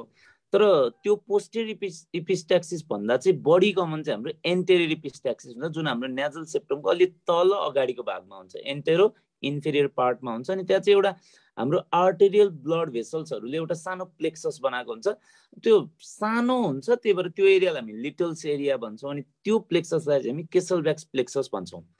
त्यो एरियामा चाहिँ बच्चाले के गर्छ भन्दा अलिकति नाक कोट्टाउने काम गर्छ कि। हुन चाहिँ most common cause of anterior epistaxis भनेको चाहिँ इडियोप्याथिक हुन्छ। जस्तै कस्तो भने जस्तै एकदमै ड्राई हावामा बस्दा कि सुक्खा रुममा, अलिकति तातो रुममा बस्दाखेरि नाकहरू अलिकति सुक्खा भएर अनि ब्लिडिङ हुने पनि कन्डिसन हुन्छ। सो एकदमै हेभी वेट लिफ्टिङ गर्ने मान्छेहरूमा पनि प्रब्लम देखिन्छ, कफिङमा देखिन्छ हो, स्ट्रेनिङ गर्नेमा, नाकमा बन्द गरेर सास फुक्ने मान्छेहरूमा पनि ब्लिडिङ भएको देखिन्छ। तर ट्रमा पनि वान अफ द कज हो। अनि ट्रमामा चाहिँ हामी धेरै जसो बच्चाहरूको केसमा, चिल्ड्रेनमा है, एल्डरलीमा चाहिँ पछाडिबाट ब्लिडिङ हुन्छ, अनि बच्चाहरू चाहिँ धेरै जसो नाक कोट्याउने हुन्छन् कि। सिम्पल भाषामा भन्नुपर्दा यहाँ दिएको अप्सनमा ए मिल्दैन, डी मिल्दैन, मिल्ने भनेको बी र सी नै हो मोस्ट कमनली। त्यसमा चाहिँ अब इपिस्ट्याक्सिस भनेपछि हाम्रो दिमागमा आउनु पर्यो एन्टेरियर इपिस्ट्याक्सिस नै कमन हो, त्यसैले एन्टेरियर इपिस्ट्याक्सिस भन्ने बित्तिकै नोज पिकिङ नै बेस्ट एन्सर हुनु पर्यो हैन। किनभने हाइपरटेन्सन भनेपछि त अलि एल्डरलीमा हुनु पर्यो है। माधव सर केही छ यसमा थप्नु पर्ने? होइन, एकदम ठिक छ सर, हजुरले भनेको एकदम ठिक हो। ल ठिक छ। Okay, so taking vital sign comes under भनेर भनेको छ। सो भाइटल साइन लिने बित्तिकै भनेको बिरामीसँग सोधेर त लिने होइन, अभियसली बिरामीको भाइटल साइन हामीले जाँच गरेर लिने हो। सो एकदम अब एकदम सजिलो भयो त। सो एक्जामिनेसन पर्यो हैन सर? एकदम, पहिला हिस्ट्री लिने अनि एक्जामिनेसनमा भाइटल साइन परिहाल्यो। ओके, अब 48 मा जाउँ sir. What is the first aid management of snake bite outside health facility भनेको छ। हेल्थ फेसिलिटी भन्दा बाहिर कतै डुल्न गइरहेको बेलामा सर्पले टोकिदियो, अब के गर्ने भनेर सोधेको छ है। अब यसमा चाहिँ 4वटा अप्सन दिएको छ, एप्लाई टर्निक्विट, अनि बी मा भनेको छ मोबिलाइज द बाइट पार्ट, अनि सी मा भनेको छ जस्ट रिएस्योर द पेशेन्ट भनेको छ, अनि डी मा इमोबिलाइज द बाइट पार्ट भनेको छ है। अब यसमा के चाहिँ गर्नु पर्ला त माधव सर? अब यसमा चाहिँ के चाहिँ गर्नु पर्ला हैन, के चाहिँ नगर्नु पर्लाबाट सुरु गर्छु म है। एक्ज्याक्टली हो, एकदम। 1 नम्बरमा टर्निक्वेट बाँध्न भएन, टोक्न भएन, चुस्न भएन, त्यसलाई काट्न भएन हो। अब त्यसपछि बाँकी के, अब यो मोबिलाइज गरेर पनि काम भएन किनकि सर्पले टोकिरहेछ, अब त्यहाँ हल्लाएर बस्न नि भएन। सो अब गर्न पर्ने भनेको ओके सर ठिक छ, अब कोही अरू मान्छे छ भने एउटा चाहिँ रिएस्योर गर्न पर्यो अथवा इमोबिलाइज गर्न पर्यो। अब यो सी र डी मध्ये एउटा चाहिँ गर्न पर्यो। पहिला चाहिँ हाम्रो कन्सेप्ट कस्तो हुन्थ्यो भने माधव सर, जस्तै अब मान्छेले सर्पले टोक्यो भने अब मुभीहरुमा नि हामी देख्थ्यौं ठ्याक्क त्यो टोकेको ठाउँमा चुसेर त्यो फाल्ने भन्ने थियो एउटा, अनि पछि चाहिँ बाँध्ने पनि भन्ने थियो। त्यो चाहिँ खासमा रङ प्र्याक्टिस थियो क्या हाम्रो पहिला। त्यो चाहिँ अब अनि हामीले थाहा पाइएन। जस्तै कि कहिले काहीँ अब मेरो मुखभित्र घाउ भएको त मेरो बक्कल मिल्टोसम्म घाउ थियो भने त त्यो पोइजन त मेरो मलाई लाग्थ्यो फेरि होइन। अब त्यो हामीले थाहा पाइएन त्यति बेला। अब हामी पनि अब त्यही इन्भाइरोमेन्टबाट हुर्क्यौँ पहिला, तर त्यो रङ हो। सो अब यसमा चाहिँ अब सी र डीमा चुज गर्दाखेरि चाहिँ आन्सर अब बेस्ट चाहिँ इमोबिलाइज गर्ने भन्ने त होला नि होइन। अब एकदम सर, पहिला यसलाई के गर्नु पर्यो गरेपछि सर्कुलेसन बढेर जान्छ, सो अरू ठाउँमा पनि पोइजन फैलिन्छ भन्ने कुरा आउँछ हाम्रो। एक्ज्याक्टली। अब त्यो खासमा स्नेक बाइट भन्ने बित्तिकै भेनम भएको सर्प हो कि नभएको भन्ने हुन्छ। अब हामीले भेनम भएकोकै कुरा गर्नु पर्यो। पहिला चाहिँ त्यो साइटलाई क्लिन गरेको राम्रो भयो पानी छ भने। त्यसपछि यसलाई के गर्नु पर्यो भने पहिला इमोबलाइज गर्ने के। अनि एउटा ब्यान्डेज चाहिँ लगाउन सकिन्छ, किनभने ब्यान्डेज लगाएपछि लिम्फेटिक ड्रेनेज चाहिँ ब्लक हुन्छ, जसले गर्दा भेनस चाहिँ अब यो भेनम चाहिँ सर्कुलेसनमा पुग्न सक्दैन। अनि अर्को भनेको चाहिँ त्यो टर्निक्वेट एप्लाई नगर्ने, अनि त्यो काट्न पनि नकाट्ने के, अनि त्यसलाई चुस्न पनि नचुस्ने। अनि आइस लगाउने भन्ने पनि कन्सेप्ट थियो पहिला पहिला, आइस पनि नलगाउने भन्छ कि होइन, लोकल नर्भलाई ड्यामेज गर्न सक्छ यसले। त्यो भएर सबैभन्दा राम्रो भनेको जस्ट हामीले इमोबलाइज गर्ने अनि बिरामीलाई चाहिँ हस्पिटल पुर्याउने, त्यति नै हो जस्तो लाग्छ मलाई चाहिँ।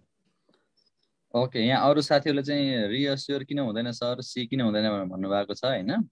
सो बेस्ट एन्सर चाहिँ अब रिएस्योर भनेको जस्तै कि अब ठिक छ ल बिरामी जहाँ छ जे छ जस्तो छ त्यही अनुसारले राख्ने भन्ने कुरा नि बुझियो होइन। तर सिम्पल कुरा सोच्दाखेरि त्यो रिएस्योर भन्दा पनि बेस्ट चाहिँ इमोबिलाइज गर्दाखेरि चाहिँ पोइजन फैलिन नपाओस्, जस्तै कि सर्कुलेसनमा नजाओस् भन्नेतिर कन्सेप्ट जान्छ होइन। अब त्यो भएको कारणले चाहिँ इमोबिलाइज जस्तै यस्तो भयो माधव सर, जस्तै यसमा के भयो भने ए मिल्दैन, बी मिल्दैन, सी र डी दुवै मिल्छ। किनभने बिरामीलाई पनि आत्तिन पनि दिन भएन, किनभने आत्तिएपछि बिरामी चाहिँ अब सकमा जाने पनि प्रोबाबिलिटी हुन्छ, आत्तिएर पनि हुन्छ कि त्यो प्रब्लमहरू। त्यो भएर सी पनि गर्नु चाहिँ पर्छ, तर सी भन्दा बेस्ट हामीले त बेस्ट अप्सनलाई रोज्ने हो नि त। अब सी चाहिँ किन बेस्ट भएन होला जस्तो लाग्छ मलाई आन्सर भन्दा त्यहाँ के भनेको एक्ज्याक्टली जस्ट त्यो मात्रै गर्ने भन्ने कुरा त हुँदैन नि त। जस्ट रिअस्योर द पेसेन्ट भनेर भनेको छ, त्यो भनेको रिअस्योर मात्रै गर्ने भन्ने कहीँ फर्स्ट एडमा हुँदैन। सो त्यो भन्दा त्यो मानम जस्तै सीमा जस्ट नराखेको भए पनि रिअस्योर द पेसेन्ट मात्रै हुन्थ्यो भने पनि हाम्रो एन्सर डी नै हुन्थ्यो सर फेरि। ठिक छ सर, ओके। सो जे होस् अब हाम्रो त डी एन्सर कसरी हो भनेर जस्टिफाई त जे होस् आफैले त एक्जाम दिँदाखेरि गर्नु पर्यो नि त, आफूले एक्जामिनरले त एन्सर। ठिक छ ल, हो सर, एकदम डीमा मार्किङ गरिदिनु पर्यो सर अब यसलाई। ओके, डी गरिदिउँ। मैले चाहिँ सर अर्को यहाँनिर तपाईँको रिएस्युरेन्स अफ द पेसेन्ट चाहिँ फर्स्ट स्टेप हो पनि भन्छ होइन सर, त्यसलाई पनि साथीहरूले यहाँ कन्फ्युज हुनु भएको छ, फेसबुकतिर पनि भनिदिनुहुन्छ कि सरहरूले आउटसाइड हेल्थ फेसिलिटी भनेको हुनाले यसमा केही सोच्नुपर्छ कि other health workers are able to immobilize the part or not? They might explode or they might do something else in terms of immobilization. होइन त्यस्तो, किनभने जस्ट पनि भने भएर त्यो इस्यु आयो, तर जस्तै बिरामीलाई रिएस्योर मात्र गरेर प्रब्लम चाहिँ सल्भ हुँदैन त्यहाँनिर, किनभने हामीले बाइट साइडमा कस्तो म्यानेजमेन्ट गर्ने भन्ने कुरा हुन्छ। हस्पिटलमा गर्ने हामीले गर्ने छुट्टै कुरा भयो, तर बाइट साइड भनेको जहाँनिर सर्पले टोकेको छ त्यहाँनिर के म्यानेजमेन्ट गर्ने भन्दा चाहिँ हामीले गर्ने एक नम्बर काम भनेकै त्यसलाई चाहिँ लिम्बलाई इमोबलाइज गर्ने हो। त्यसको लागि सामान्य रूपमा ब्यान्डेज बाँध्न नसक्ने भन्ने त कन्डिसन हुँदैन जस्तो लाग्छ है मेरो विचारमा। अब फर्स्ट एड भनेको चाहिँ बिरामी आफैले गर्ने होइन, आई मिन जो भिक्टिम हो ऊ आफैले गर्ने होइन, उसलाई फर्स्ट एड दिने मान्छेहरू हुन्छन् होला होइन, अथवा केही हुन्छन् होला। सो स्नेक बाइट भएको बेलामा अब भनेर त्यसरी भन्न खोजा हो हुन चाहिँ होइन। अब जस्ट मात्रै भनेको जस्ट भन्ने शब्दले अलि उ गरिदियो होइन, जस्ट मात्रै भनिदिएको भए चाहिँ अलि थिङ्क गर्नुपर्ने हुन्थ्यो। जस्ट रिएसर मात्रै भन्यो भने रिएसर गर्नुहोस् अनि बस्नुहोस् भने जस्तो अर्थ लाग्ने भावनाले सरहरूले भने जस्तो इमोबलाइज द पार्ट चाहिँ अब यसमा फेरि फर्स्ट स्टेप भनेर पनि सोधेको छैन सर। अब जस्तै कि आउटसाइड हेल्थ फेसिलिटी भनेको हुनाले फेरि इमोबलाइज भन्ने कि नभन्ने भन्ने पनि भयो, समहाउ कन्फ्युजिङ दुईटा अप्सन चाहिँ। तर त्यही मैले बुझे अनुसार डाक्टर साहबहरूले के भन्नुहुन्छ त्यसैलाई लास्टमा होइन, मैले मेरो बुझाइमा चाहिँ मोहन सरले भन्नुभएको कुरा एकदमै मलाई मन पर्यो। रिएस्योर त गर्नै पर्छ किनभने बिरामी नत्र आत्तिन्छ, अर्को प्रब्लम क्रिएट हुन्छ। तर मैले बुझे अनुसार जस्तै बाइट साइडमा चाहिँ कसरी म्यानेजमेन्ट गर्ने भन्ने कुरामा चाहिँ फर्स्ट एडको कुरा गर्दा चाहिँ अब सकेसम्म चाहिँ हामीले के गर्नु पर्यो भने पहिला सुरुमा त त्यो जहाँनिर टोकेको छ त्यसलाई चाहिँ हामीले पायौँ भने त अब एकदम स्टेराइल वाटरले त्यसलाई सफा गर्ने पनि एउटा पाटो हो। त्यसपछि अर्को पाटो भनेको चाहिँ इमोबलाइज गर्ने हो लिम्बलाई।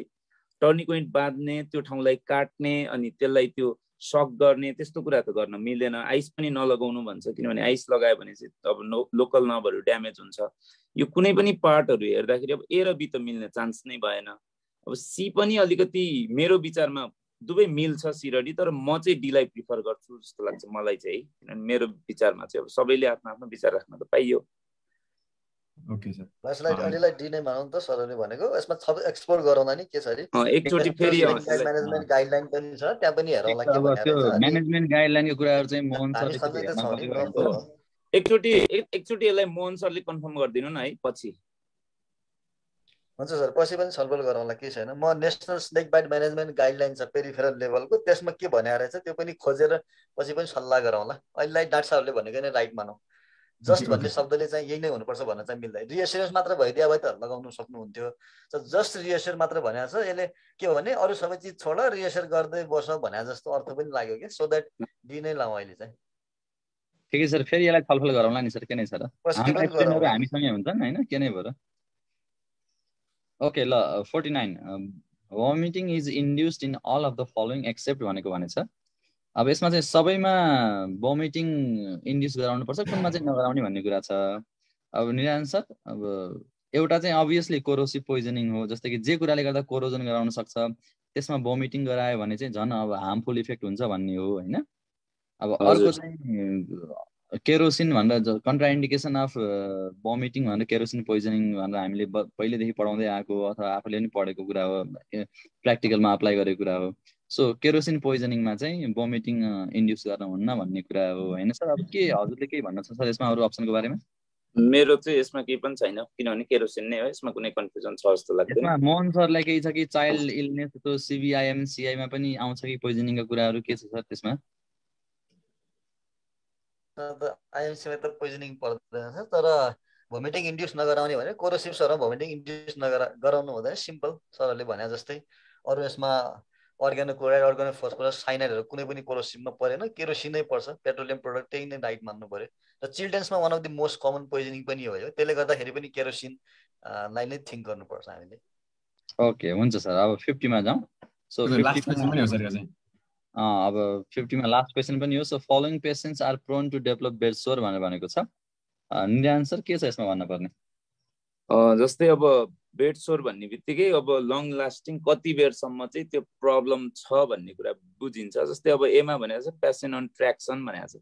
ट्र्याक्सनमा भएको बिरामी त अब धेरै समयसम्म लामो समय सुत्दाखेरि अब उसको बेड सोर हुने चान्स बढी नै भइहाल्यो। प्यारालाइज भएको मान्छे पनि आफू मुभ गर्न सक्दैन, उसमा पनि बेड सोर हुने चान्स भयो। अनकन्सियस छ, अब सुतिरहेको छ, उसमा पनि बेड सोर हुने भयो।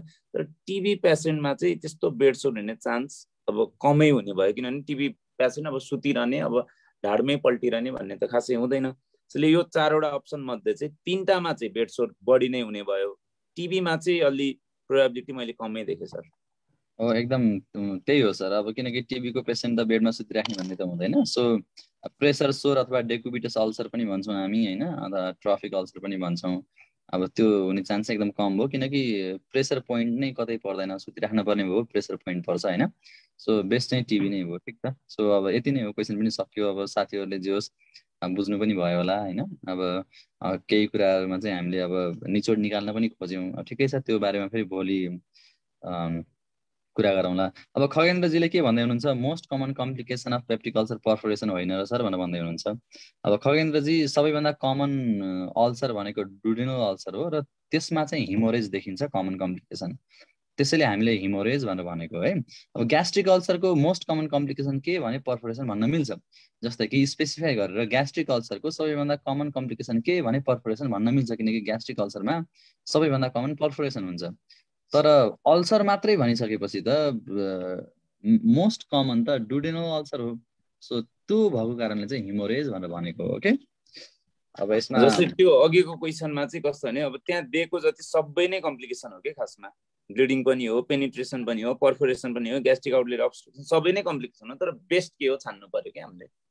ओके, अब कतिपयले बुकमा यो लेखेको छ सर भनेर भन्नुभएको छ। बुकमा कहिलेकाहीँ अब ठिक छ, बुकमा रङ टाइपिङ भएको होला अथवा एरर भएको होला होइन।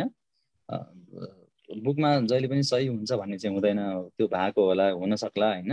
अब यति कुरा बुझ्नुहोस् कि most common complication of peptic ulcer is haemorrhage, सबैभन्दा dangerous complication is perforation. Dangerous complication is perforation, किनकि पर्फोरेसन भइसकेपछि जसलाई मेडिकल्ली म्यानेज गर्न सकिन्थ्यो अब सर्जरी गर्नुपर्ने हुन्छ क्या। हाम्रो अहिले यो 50वटा क्वेसनमा अलिकति कन्फ्युजिङ क्वेसन चाहिँ यो स्नेक बाइटको चाहिँ अलिकति कन्फ्युजिङ देखियो, अरू चाहिँ त्यस्तो कन्फ्युजिङ खाले क्वेसन खासै भएन। त्यो स्नेक बाइटको चाहिँ थोरै त्यसमा नि के भयो भन्दाखेरि थोरै हामीले पढ्दै गर्दाखेरि चाहिँ ओके उनीहरूले कुन रेफरेन्स लिएको छ अब कहिलेकाहीँ त त्यो अनुसार पनि फरक पर्छ। एउटा दुईटा क्वेसन चाहिँ धेरै 50वटा क्वेसन छ 48वटा मिलाएको छ नि त पास भइहाल्यो नि। 50 किन मिलाउने होला? कुन 50वटै मिल्यो नि मोहन सर? कुन 50 मिल्यो नि भइहाल्यो नि। ल एउटा दुईटा कन्फ्युज भयो छोडिदिउँ त्यसलाई। ल अरू मिलाएको छ नि त राइट हैन। त्यसले गर्दा एउटा दुईटा क्वेसन लोकसेवाको कसैलाई थाहा नै हुँदैन उनीहरूले कुन रेफरेन्स लियो कुन कन्टेस्टमा बनायो हैन, त्यो बनाउने मान्छे कुन थियो। जस्तो सबैले डाक्टर निराजनले बनाएको भए त उहाँले त आफ्नो आन्सरलाई किन गलत भन्नुहुन्छ? उहाँले त सबै रेफरेन्स हेरेर बनाउनु भएको हुन्छ नि हैन। त्यसले गर्दाखेरि एउटा दुईटा क्वेसन चाहिँ तलमाथि हुन्छ, यसलाई इस्यु बनाउनु हुँदैन साथीहरू। यो हुन सक्छ भन्ने कुरा मात्रै हो, तर सबै क्वेसनमा त्यस्तो हुनु भएन, एउटा दुईटा क्वेसनमा त्यस्तो हुन सक्छ। किनभने 50वटा क्वेसनमा एउटा दुईटा क्वेसन त्यस्तो पनि आउँछ भन्ने एउटा सिकाइ भयो विद्यार्थीले। लर्निङ लिनुपर्छ हामीले। लगभग सर सबै सिलेबसबाट सबै आएछ हैन सर? मोहन सर हाम्रो यो हेल्थ असिस्टेन्ट सिलेबसबाट पुरै सिलेबस अनुसार आछ, ठ्याक्कै आछ। त्यसले गर्दाखेरि अब शङ्कु त त्यसले पनि हो। अब सिलेबस फलो गर्दै पास्ट एक्सपिरियन्सलाई लिँदै अब तयारी गर्ने हो साथीहरूले, त्यसरी जाँदा बेटर हुन्छ। इक्जाममा जस्ता त्यस्तै क्वेसन त यो यस्तो इजी क्वेसन त अहिलेसम्म सोधेको थिएन होला, त भेरी इजी हो हिस्ट्रीमा। तर इजी भए पनि मोहन सर क्वेसन चाहिँ स्ट्यान्डर्ड रहेछ है, क्वेसन चाहिँ एकदम स्ट्यान्डर्ड मेन्टेन चाहिँ भएको छ। अप्सनहरु चाहिँ एकदम स्ट्यान्डर्डाइज गरेर राखेको छ, गुड। अब कतिपय साथीहरूले चाहिँ त्यो अल्सरको केसमा पर्फोरेसन किन नभएको, जस्तै कि अब अल्सर भन्दाखेरि सिधै पर्फोरेसन हुनुपर्ने अनि के अरे ड्युडेनल अल्सर भनेर छुट्यायो भने मात्रै हेमोरेज हुनुपर्ने होइन र सर भनेर भनिरहेका छन्। मोहन सर यसमा के भन्नुपर्ने हजुरलाई केही लाग्छ कि? अब हजुरको जस्तै कि एक्सपिरियन्स आइडिया केही थियो कि कुनै जमाना हजुरले पनि पढ्नु भएको थियो होला, यो कुरा के लाग्छ सर हजुरलाई? अब यस्तो डिबेट पनि थियो अहिलेको। अब एमएलए को किताबहरू त के आछ मैले हेरेको छैन। पहिला चाहिँ केही वर्ष अगाडि चाहिँ हेमोरेजलाई कम्प्लिकेसन भन्ने कि नभन्ने भन्ने पनि डिबेट थियो क्या। एकचोटि सकको कम्प्लिकेसन के हो भन्ने क्वेसन आयो, त्यसमा पनि यस्तै थियो अप्सन्सहरू। हेमोरेजलाई कम्प्लिकेसन भन्ने कि नभन्ने होइन, अब हेमोरेज कहिलेदेखि भएको त्यसलाई मान्ने कि नमान्ने, कम्प्लिकेसन त कुनै कम्प्लिकेसनको अर्थ त के हो होइन, छुट्टै अर्थ लाग्छ। त्यसले गर्दाखेरि हेमोरेज हो कि भन्ने हो होइन। तर अल्टिमेट कम्प्लिकेसनको रूपमा त पर्फोरेसनलाई लिन्छौँ, तर स्टिल यो अलि उनीहरू छ त्यहाँबाट क्लिनिकली जे डिसिजन गर्नुहुन्छ द्याट इज राइट। यसमा मैले भन्दा हामीहरूले बुकहरू हेर्दाखेरि चाहिँ जस्तै कि अब अरू ठाउँमा हामी हेमोरेजलाई कम्प्लिकेसनको रूपमा लिन्छौँ कि लिँदैनौँ भन्नेले मात्रै हो कन्फ्युजिङ भन्ने। जस्तै कि डिजिजको कम्प्लिकेसन मान्ने कि सकलाई कम्प्लिकेसन मान्ने, सपोज कहिलेकाहीँ त्यस्तो आयो भने होइन, सो द्याट हेमोरेज के अरे ट्र्याक गर्न सक्छ कि सक्दैनौँ हामी, कम्प्लिकेसनकै रूपमा राखिराख्ने कि कम्प्लिकेसन भनेको त जस्तो हामी त्यसलाई त थर्ड स्टेजतिर गर्छौँ होइन, जो चाहिँ हामी ट्रिटमेन्ट गर्न सक्छौँ त्यसलाई त कम्प्लिकेसन भन्ने कि नभन्ने भन्ने डिबेटले चाहिँ यो क्वेसनमा डिबेट भएको हुनसक्छ। नत्र पर्फोरेसन के अरे पर्फोरेसन र हेमोरेज दुइटै चाहिँ अलिक कन्फ्युजिङ चाहिँ हो। सरहरूले जे भन्नुहुन्छ त्यसैलाई राइट भने धेरै यसमा गर्नुपर्ने छैन। अब 49वटा क्वेसन गराउन के भयो त, नो प्रब्लम होइन। मेरो विचारमा पनि अब तपाईँहरूले के डिसिजन गर्नुहुन्छ त्यही ठिक हुन्छ, नो प्रब्लम। निरान सरले के भन्नुहुन्छ यसमा? मैले चाहिँ के भन्छु भने जस्तै अब सबै मैले भने चाहिँ 4वटै कम्प्लिकेसन हो क्या खासमा। हेमोरेज पनि कम्प्लिकेसन, हामी चाहिँ हाम्रो मेडिकलमा चाहिँ हामी कसरी मान्छौँ भने खासमा मोहन सरले भनेको कुरा पनि एकदमै राम्रो, किनभने हेमोरेज भएर सकमा जानु चाहिँ कम्प्लिकेसन हो नि त। खासमा त हेमोरेज मात्रै हुनु त कुन डिग्रीको हेमोरेज हो, कुनै कुनै हेमोरेज त कम्प्लिकेसन नै होइन कि खासमा। त्यसरी पनि हामी एनालाइसिस त गर्न सक्छौँ। तर जस्तै हामीले अब जस्तै टन्सिलेक्टोमीको अपरेसन गऱ्यौँ भने त्यसमा पनि हामी भन्छौँ नि हेमोरेज हुन्छ, प्राइमरी हेमोरेज भनेको के हो, रिएक्सनरी हेमोरेज भनेको के हो, सेकेन्डरी हेमोरेज भनेको के हो। अनि त्यसलाई चाहिँ हामीले भन्छौँ कि most common complication of tonsillectomy operation is भन्यो भने एन्सर हेमोरेज नै हुन्छ क्या त्यसमा। त्यो हिसाबले चाहिँ हामी हेमोरेजलाई नै कम्प्लिकेसन मजाले मान्न सक्छौँ मेडिकल साइडबाट चाहिँ। त्यो भएर मेरो विचारमा चाहिँ माधव सरले भने जस्तै पर्फोरेसन भनेको चाहिँ डेन्जरस कम्प्लिकेसन हो, किनभने सर्जरीतिर जानु पर्यो भने हेमोरेज पनि थोरै डिग्रीमा चाहिँ त्यति डेन्जरस नभए पनि धेरै डिग्रीमा त त्यो पनि डेन्जरस नै हुनसक्छ। अब कुन माइल्ड छ कि मोडरेट छ कि सिभियर छ भन्ने कुरा हो। तर मोस्ट कमन कम्प्लिकेसन, कमनली त पर्फोरेसन भन्दा कमन चाहिँ हेमोरेज हुन्छ जस्तो लाग्छ मलाई चाहिँ, मेरो विचारमा। ल यसैलाई लक गरिदिउँ अनि बिदाबादी पनि गरौँ। हुन्छ हुन्छ सर, त्यही नै गरौँ होला। फेरि पनि छलफल गरौँ के छ र, मेडिकल फिल्ड हो, जति पढे पनि जति एक्सप्लोर गरे पनि भेटिन्छ। अलिअलि कन्फ्युजन त हुन पनि पर्छ, अलिअलि हुनुपर्छ, पुरै फुल भयो भने त सिक्दै है कन्फ्युजन हुनुपर्छ सधैँ। त्यही त। हस् सर, मोहन सरलाई विशेष धन्यवाद, हाम्रो डाक्टर निराजन सरलाई, माधव विचारलाई, साथै सबै हाम्रो चाहिँ यो सेडेप नेपालको सरहरू सबैलाई धन्यवाद दिँदै अब हामी बिदा हुनुहुन्छ। ओके हुन्छ, सबैलाई अरू क्वेरिजहरू छ भने अरू सेसनमा पनि गर्दै गरौँला, धेरै राति पनि भयो, पिटा खाइन्छ ल, सुतौँ। ओके सर, ओके, हस् हस् सम्पूर्ण साथीहरू, हस्।